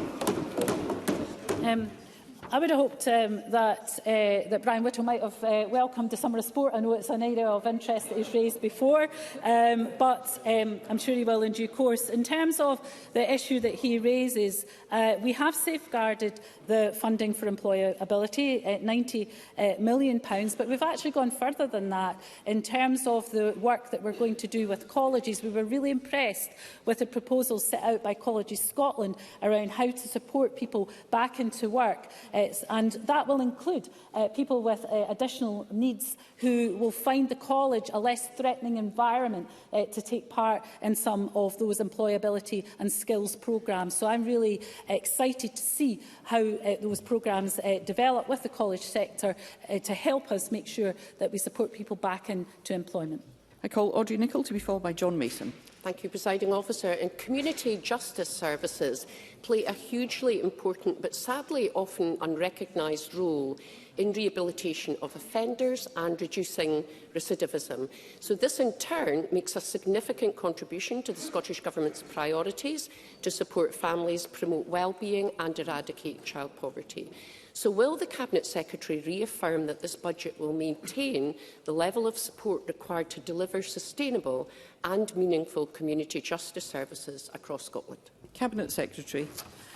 So yes, I can say to the member that we, of course, recognise the value of community justice. In this budget, community justice funding will increase by £10 million to a record £169 million, building on the £25 million of additional investment over the past 2 years, because we know that expanding alternatives to custody, such as diversion and community sentencing, have been been proven to reduce reoffending and have been proven to be very successful. I call John Mason to be followed by Claire Adamson. Thank you. Normally when we face an emergency, we put aside good things to focus on that emergency. And if we really have a housing emergency, should we not be setting aside more of the expenditure, such as roads, and putting more money into housing? Cabinet Secretary. Well, can I say to John Mason that we are putting more money into housing, £4.9 billion of investment over the spending review period. £4.1 billion of that is public investment that will lever in at least a further £800 million of private sector investment in things like mid-market rents, build-to-rent, all of which will contribute towards the delivery of affordable homes. So I hope that is something that John Mason will welcome. It is one of the biggest capital investments across all of our capital funding, given that capital is reducing after this year, unfortunately, due to the UK Government spending review. It is quite a commitment that we have marshalled the capital resources available to us and prioritised affordable housing. Claire Adamson, to be followed by Liam Kerr. Thank you, Presiding Officer. Cabinet Secretary, Scotland has always taken its international responsibilities very seriously indeed, and we have a proud tradition of supporting those in need. This is, of course, reflected by the Government's ambitions in terms of climate justice and reparation. Can I ask what provision in this budget makes for funding of international development, particularly regarding issues connected to climate justice? Cabinet Secretary. Well, I was very pleased to be able to increase, as I said in my statement, the funding to international development.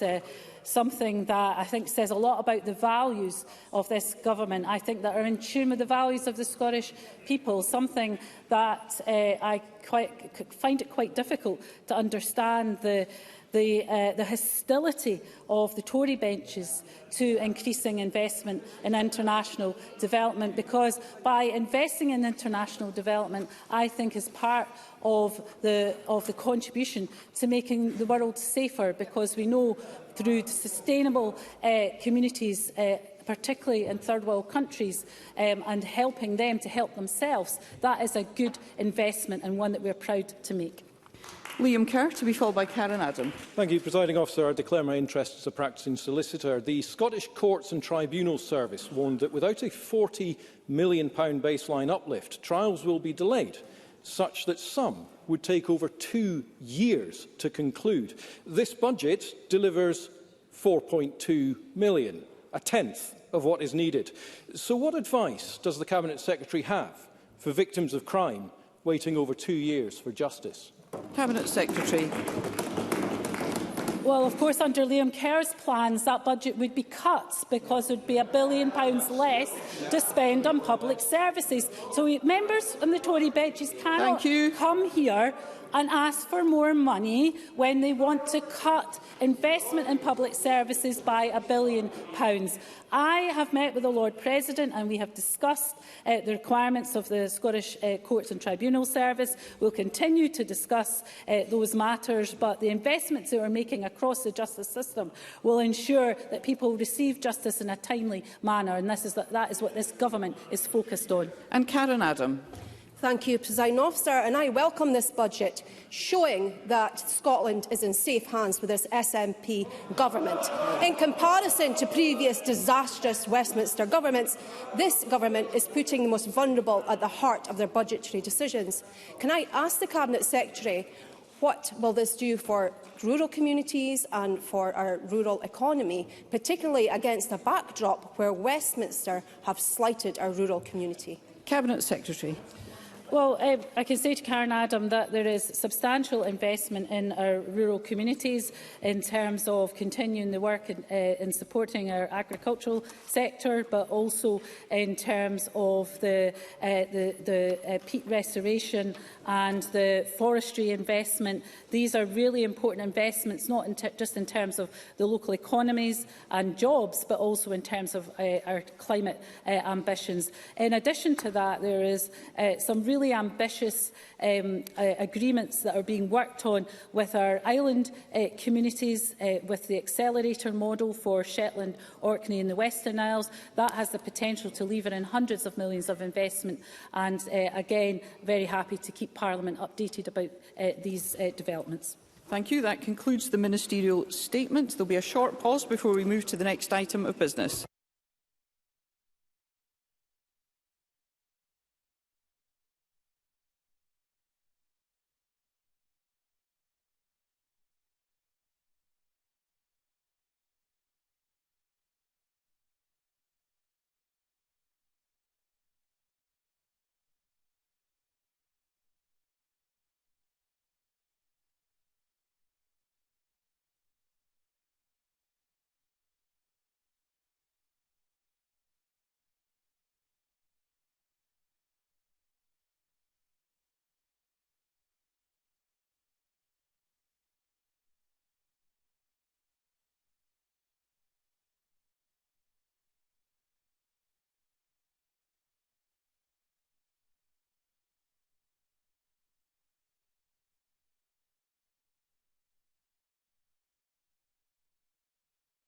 Thank you. I would ask those members who are leaving the chamber to please do so quickly and quietly, as we will now move on to the next item of business.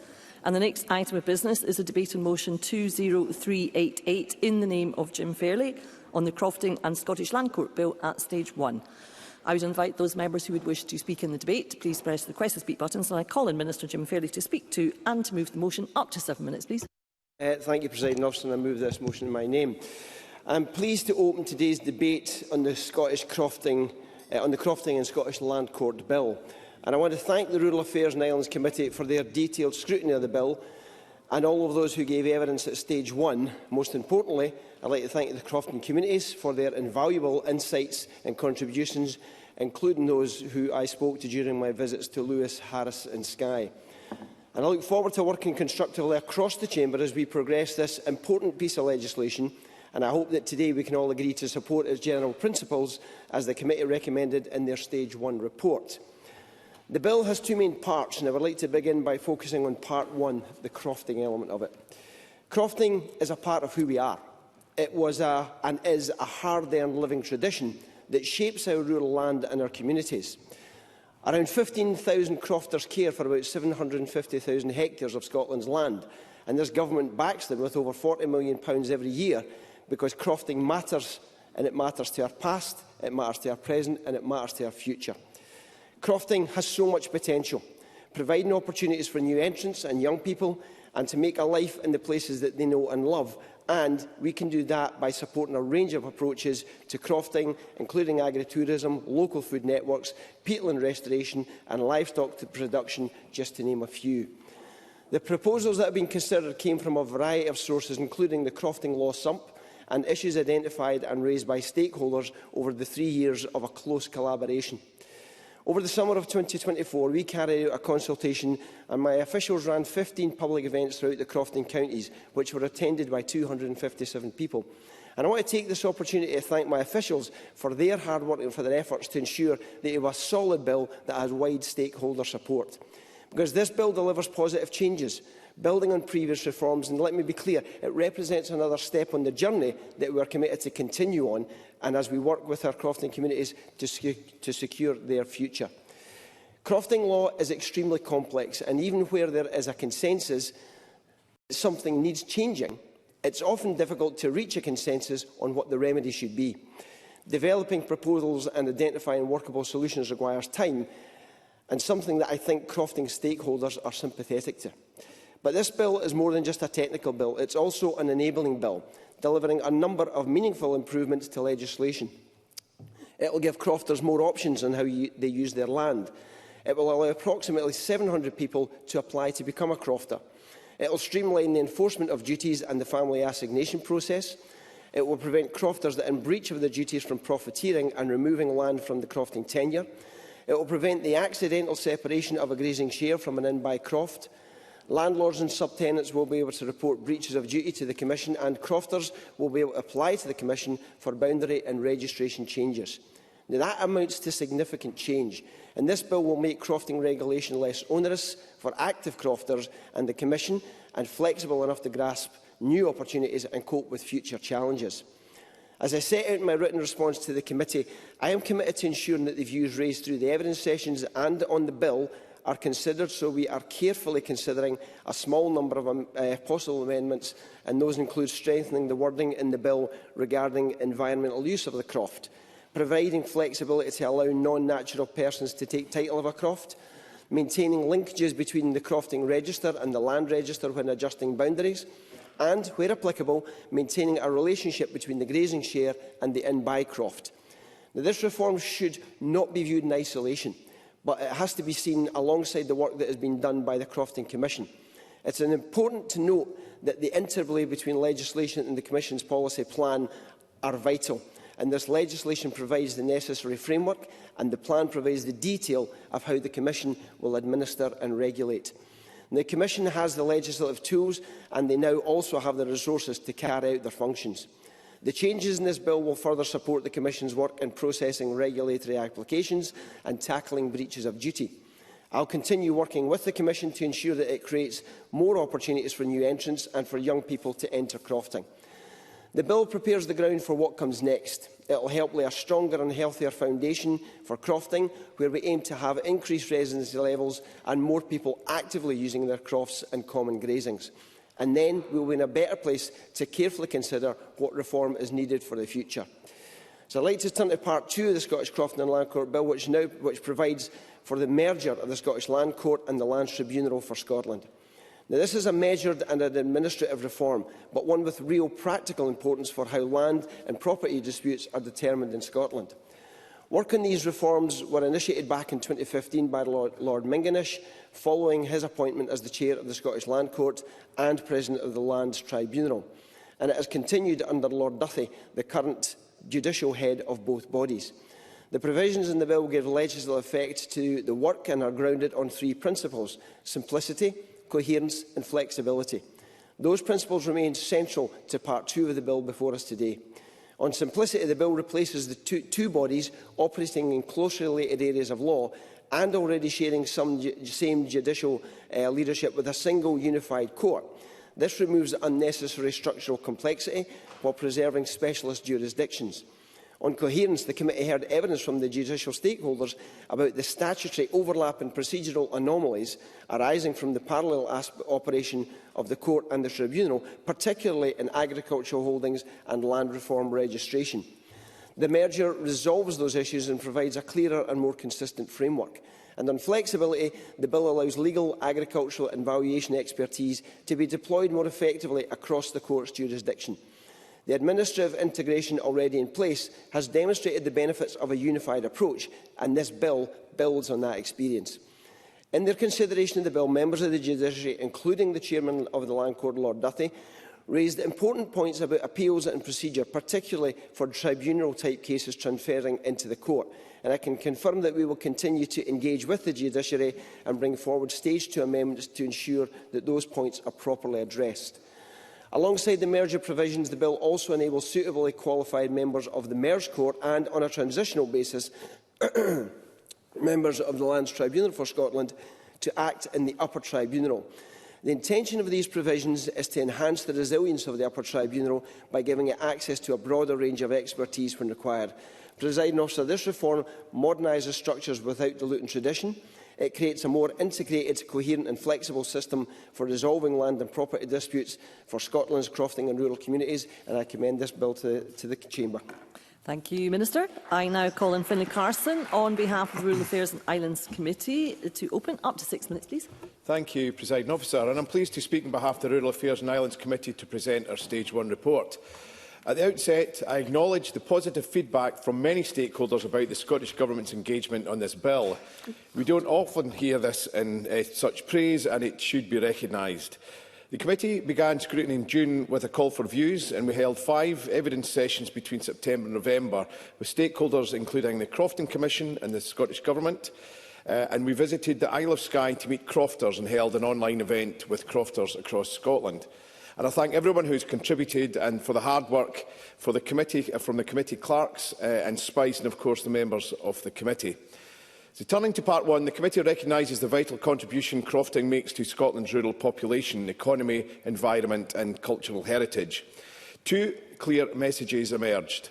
Firstly, there is strong support for the bill's targeted approach, fixing specific issues rather than attempting fundamental reform. However, many stakeholders called for a wider, long-term review of crofting law, and we agree and recommend that the next Scottish Government undertakes that review and brings forward comprehensive legislation as soon as practicable. Secondly, we repeatedly heard concerns about enforcing crofters' duties, that is, to live on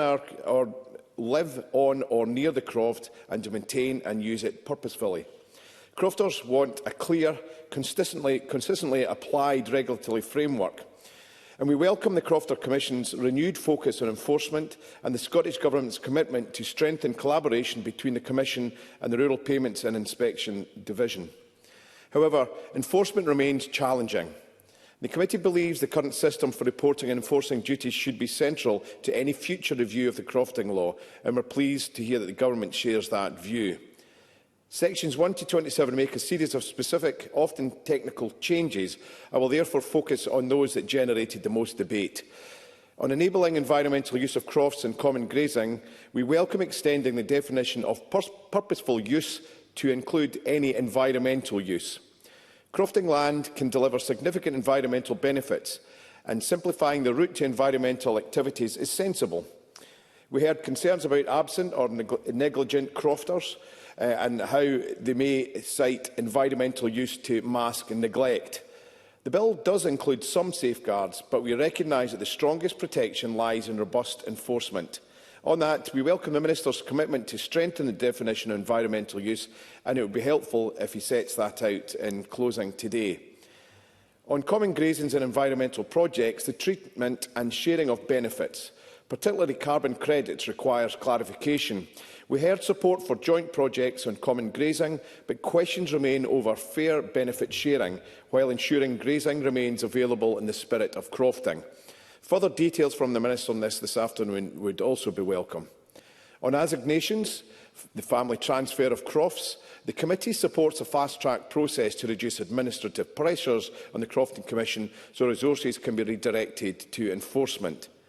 Some stakeholders queried the proposed 3-croft limit for fast-track use, particularly for crofters with multiple interests. On balance, we accept the Government's rationale and note that those with more than 3 crofts would continue through the existing process. That is fair, proportionate, and a proportionate way to speed up family assignations without compromising oversight. We also heard concerns that prohibiting transfer of owner-occupied crofts could inadvertently hinder community organisations seeking croft land for crofting or housing.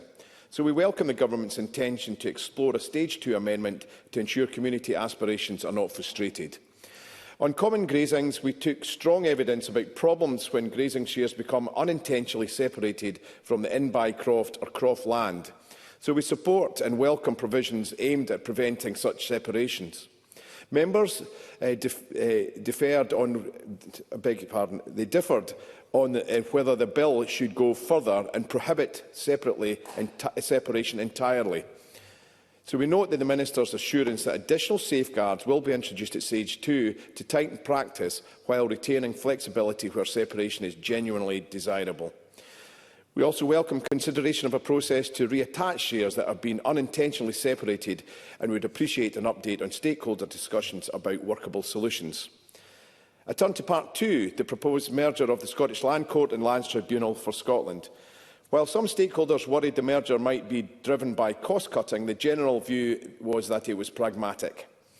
We were reassured by the Minister's confirmation that the aim is to streamline and improve operations, not diminish access to justice or expertise. Our report sets out detailed comments, including from the current President of the Court and the Chair of the Tribunal. We welcome the Government's intention to bring forward Stage 2 amendments to tighten Part 2 and clarify issues that we've raised, particularly preserving specialist knowledge, ensuring appropriate routes of appeal and maintaining accountability for rural communities. In conclusion, Presiding Officer, the committee supports the bill's general principle. We endorsed the targeted approach in Part 1 alongside a clear call for a comprehensive future review of crofting law with enforcement at its core.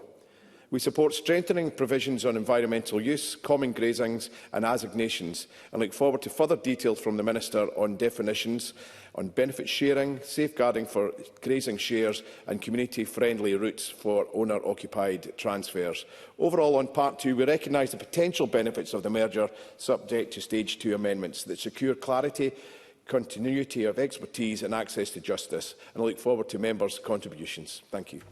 Thank you, Mr Carson. I now call on Tim Eagle to open on behalf of the Scottish Conservatives. Up to 5 minutes, please. Well, thank you, Presiding Officer. Can I firstly, I couldn't make it down to Edinburgh last week because of the snow in the north. I was trapped at home with my 3 children who couldn't get to school. But can I thank farmers and crofters? I put that out on Facebook, but I want to say that in here. And I know many people already have said that in here. But without last week, I have teachers up my road. I have doctors, my wife being one of them up my road. We couldn't have got out without their help. And I don't blame anything on local authorities who I think did their best last week to try and get people and make the roads as safe as possible, but thank you to the farmers and crofters across the Highlands and Islands in the north of Scotland. The Scottish Conservatives will back Stage 1 of the Crofting Bill today. When I first read the draft report, the major point that I wanted to ensure that it said was to recognise that there is a clear and growing consensus around the need for a much more full-scale review of crofting legislation, and that's just been picked up by Finlay Carson, and that was accepted, I believe, by the Minister in his response to the bill. Crofters across the Highlands and Islands are looking for that important piece of work, one that properly reflects what crofting means in different places and how it operates in those very different local contexts. This bill is a step forward, there's no doubt about that, but it also underlines that a deeper and more comprehensive review is now needed. I welcome the work that has gone into this legislation, and it has been constructive, actually, engagement between the government stakeholders and the Rural Affairs and Islands Committee. Part 1 of the bill does make some sensible technical improvements and addresses a number of practical issues that have caused frustration for some time. That progress is important, and I do think that should be recognised. However, as I've said, many crofters feel that this bill does not yet answer those bigger questions about the future of crofting. And after so many years, and with crofting so ingrained in the way of life for Highlanders and Islanders, this Parliament, I believe, owes them that wider review in the next session. Enforcement has come through strongly in the evidence. Weak enforcement of residency and cultivation duties has damaged trust in the system to some degree, and in some areas the social fabric of crofting communities. While recent efforts by the Crofting Commission are very welcome, crofters want to see this backed by long-term legislative safeguards and proper resourcing so that duties are applied fairly and consistently.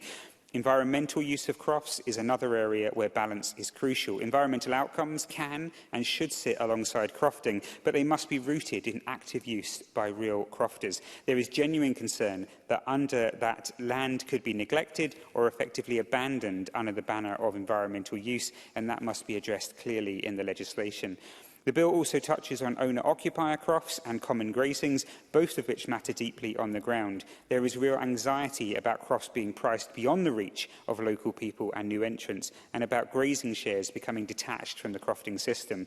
These are not abstract legal points. They go to the heart of whether crofting remains viable for future generations, and I think we should all give careful thought for that as we reach Stage 2. One interesting area that I think did come up and hasn't been touched on to a great deal in the bill is around the ownership of carbon rights and potentially in the future biodiversity rights. And again, that's something that I think needs to be brought out in Stage 2 of the bill. Presiding Officer, I do think the bill is moving things in the right directions, but crofters are clear that this cannot be the final well. So I welcome discussion with the Minister as we head towards Stage 2 and the next moves. Thank you. Thank you, Mr Eagle. I now call on Rosa Grant to open on behalf of Scottish Labour. Up to 4 minutes, please.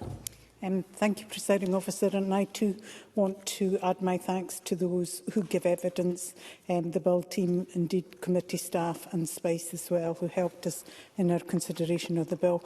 We support the Crofting and Scottish Land Court Bill.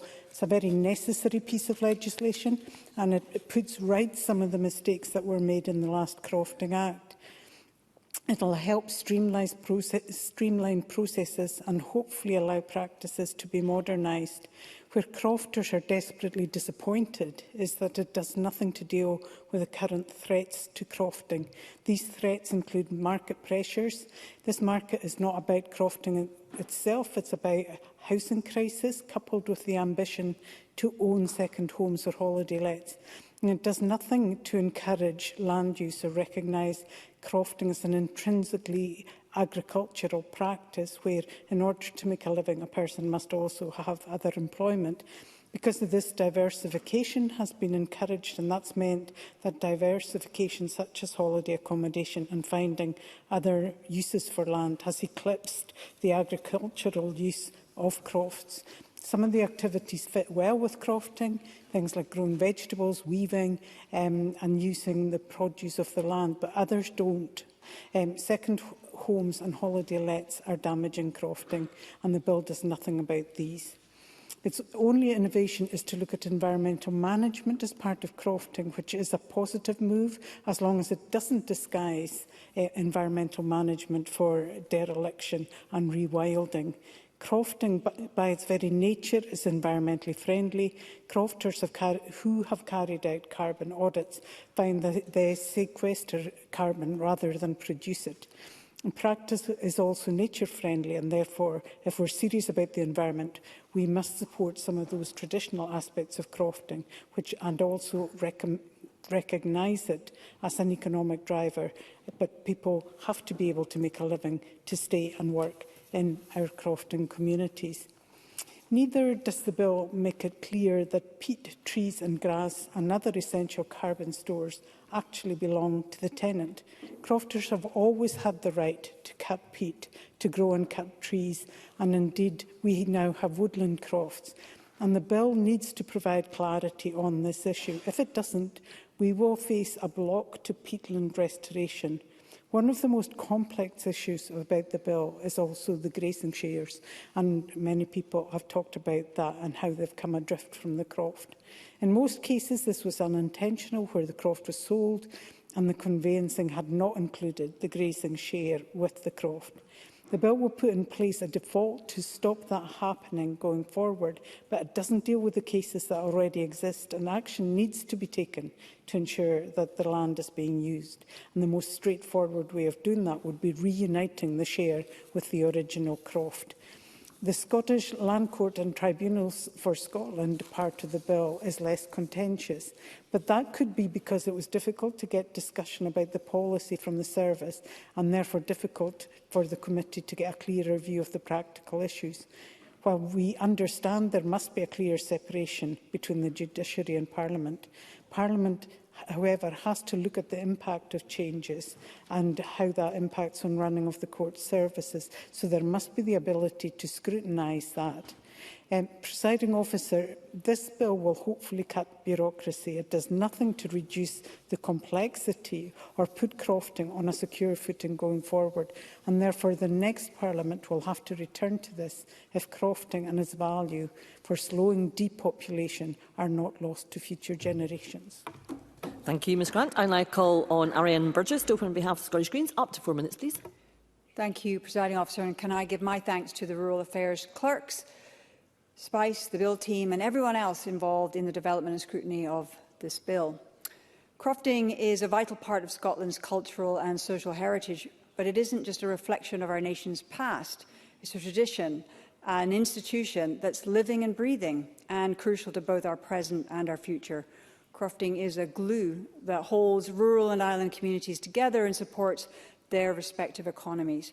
And going forward, it offers us a template for low-impact land management that, if adopted more widely across Scotland, can help us meet the major challenges presented by the climate and biodiversity crises and provide fair access to land and food, as well as an antidote to rural depopulation.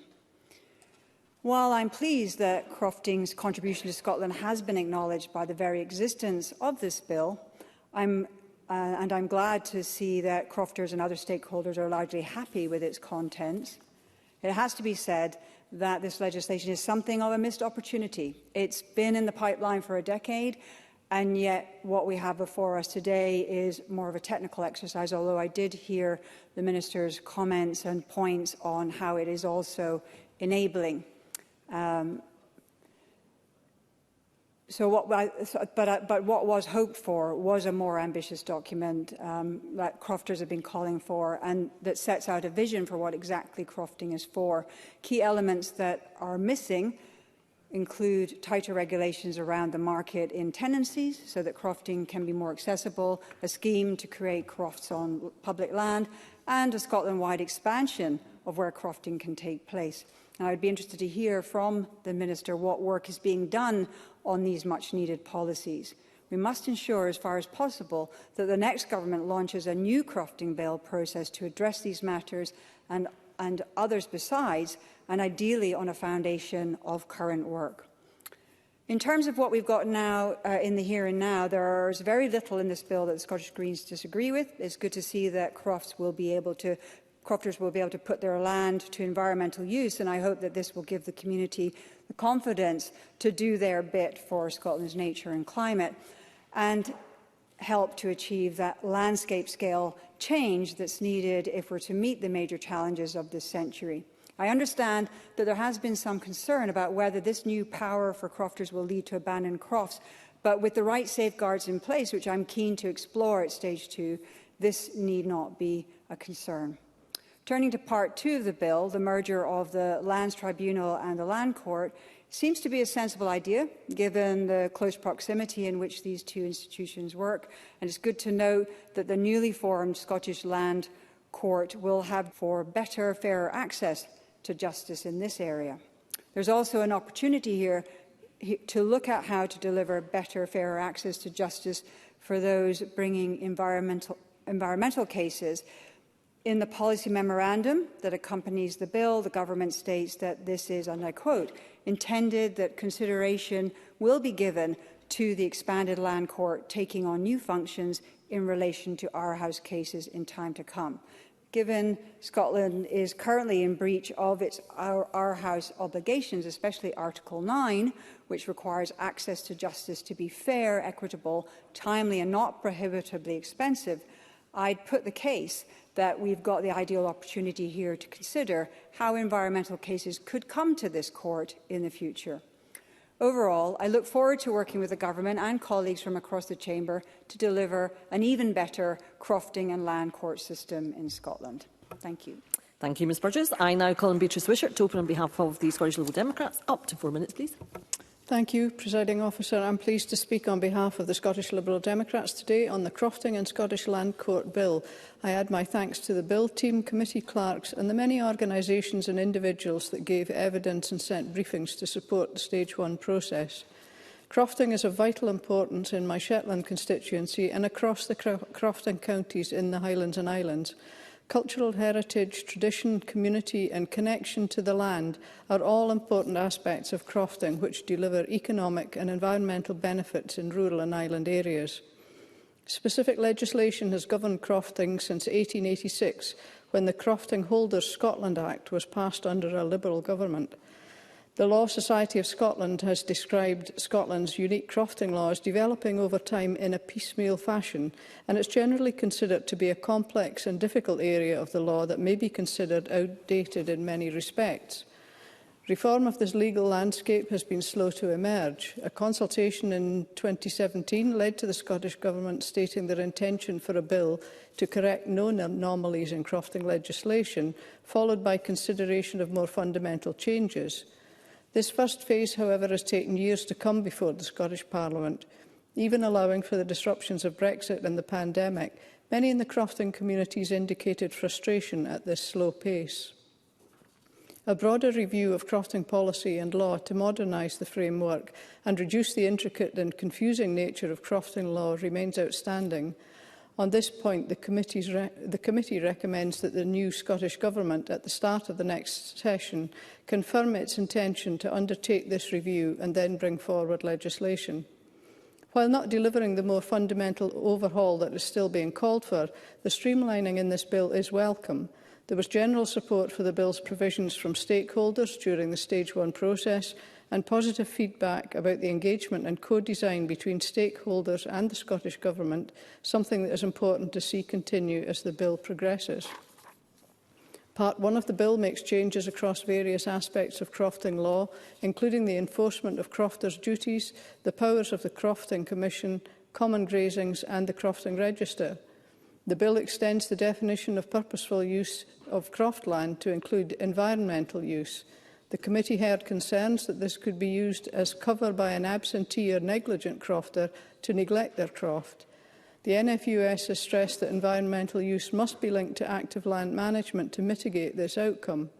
I note the Minister's commitment to strengthening the definition of environmental use, and I look forward to seeing what is brought forward. This issue is one that should be included in any future review of crofting law. The bill contains provisions to prevent unintended separation of grazing shares. Stakeholders, including the Scottish Crofting Federation and the NFUS, called for more action to reduce the separations of grazing shares and their original parent crofts. It was noted during evidence sessions that in Shetland, grazing shares are attached at point of purchase, forming a part and pertinent of the croft, unlike in most other areas. And it's useful to note these differences across the Highlands and Islands and where they might offer opportunities for learning. Turning now to Part 2 of the bill, which merges the Scottish Land Court and Lands Tribunal for Scotland, the Scottish Government intends this to deliver a more coherent and efficient administration of the services that both currently offer. The committee noted there were divided views in the consultation responses to this proposal and heard that some stakeholders are concerned this move may be motivated by cost cutting. So for this merger to be successful, the new Scottish Land Court must be properly resourced and access to justice must be maintained. Presiding Officer, not only does crofting require full reform, there also needs to be an understanding about what modern crofting life will look like in the years ahead. Working with crofting communities is crucial, and it's important to value and protect this way of life. In conclusion, while there is more to be done to deliver the changes needed to modernise crofting law, I'm pleased to support the Crofting and Scottish Land Court Bill at Stage 1. Thank you. Thank you, Ms Wishart. We will now move to the open debate. Backbench speeches of up to 4 minutes. I call Alistair Allen to be followed by Edward Mountain. Dr Allen. Presiding Officer, crofting is, of course, a subject never far from my inbox, and nor is the issue of crofting reform. It is clear that substantial change to 150 years' worth of crofting legislation cannot be achieved in a single bill, but also that the bill before us now is an important first step to that wider reform.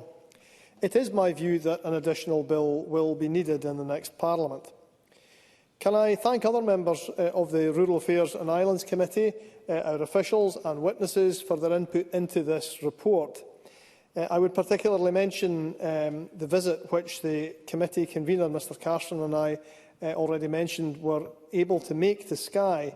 And this visit was, I believe, very useful in helping to inform this report and indeed its conclusion that the committee backs the general principles of the bill. I'd also like to thank the Minister for Agriculture for his engagement with me on the bill directly, but more importantly with the committee more widely. Part 1 of this bill focuses on 9 key areas, which include the expansion of Crofting Commission powers, streamlining the administration of crofting duties, amendments to the Crofting Register and enabling more use of digital communications between crofters and the Commission. It also introduces provisions for the environmental use of crofts and common grazings and sets out definitions of both a crofting community and an owner-occupier. Part 2 of the bill merges the Scottish Land Court and the Lands Tribunal for Scotland, while Part 3 contains more general provisions. Now, as the report mentions, without effective regulation, crofting doesn't function. Concerns remain about the number of crofts which are abandoned or where the crofter is a long-term absentee, and there are likewise concerns about the need for enforcement action on this to allow easier access for new entrants to crofting. The committee welcomes the emphasis on the environment throughout the bill, though is also keen to see safeguards that prevent any wholesale abandonment of agricultural land in the name of that environmental use. While it is out with the scope of this bill, we must see future legislation tackle the issues created by the marketisation of crofts in recent years. As the Minister said in November last year, the present bill prepares the ground for what comes next, helping increase residency levels and active croft use to allow consideration of what is needed thereafter to increase the number of new entrants into crofting and sustain support for existing crofters. As the Scottish Crofting Federation have noted, work on more fundamental reform must get underway in Session 7, with a review into crofting policy and law. This will need to be followed by the introduction of further legislation, continuing the robust engagement there has been to date with stakeholders in this complex area of law. With regards to the bill before us today, I have no doubt that in the course of Stage 2, I will be among those committee members tabling amendments to improve it. However, this bill is, I believe, an important step forward for crofting reform, and stakeholders will want to see it passed. I am therefore very happy to commend the committee's report to the Chamber. Thank you, Dr Allen. I now call Edward Boynton to be followed by Evelyn Tweed. Thank you very much, Presiding Officer, and I'm pleased to be able to speak to this Stage 1 report on the bill. First of all, I'd like to congratulate the committee and also the clerks on producing a bill, and also to the Minister for organising various meetings across the crofting community to discuss this bill. In fact, I attended one of them on a relatively bright summer night, but it was an interesting meeting. I have to say, though, Presiding Officer, there's a bit of a déjà vu here to the last session of the Parliament, when in 2017 the Rural Economy and Connectivity Committee produced a quite lengthy report on crofting law and the need to make changes to crofting law. In that report, the REC Committee made it quite clear that we needed a statement of crofting policy with the aim of crofting laid out, and the fact that it was more than just crofting. It was about keeping language going, keeping the population in the Highlands and keeping the culture of crofting across the Highlands. Now, the REC Committee had some key issues, some of which have been addressed already and some have been addressed in this bill, but it's apposite to remind the Parliament of those. First of all, there were issues relating to the election of crofting commissioners, the management of absenteeism, a new entrance scheme which doesn't seem to have gained any ground at all, definitions of different ownerships of crofts, from owner-occupiers to the various other ones. The mapping of crofts, which again seems to have stalled slightly, and the issue of slipper crofters, i.e. those people who had shares in the grazings but didn't actually own a croft.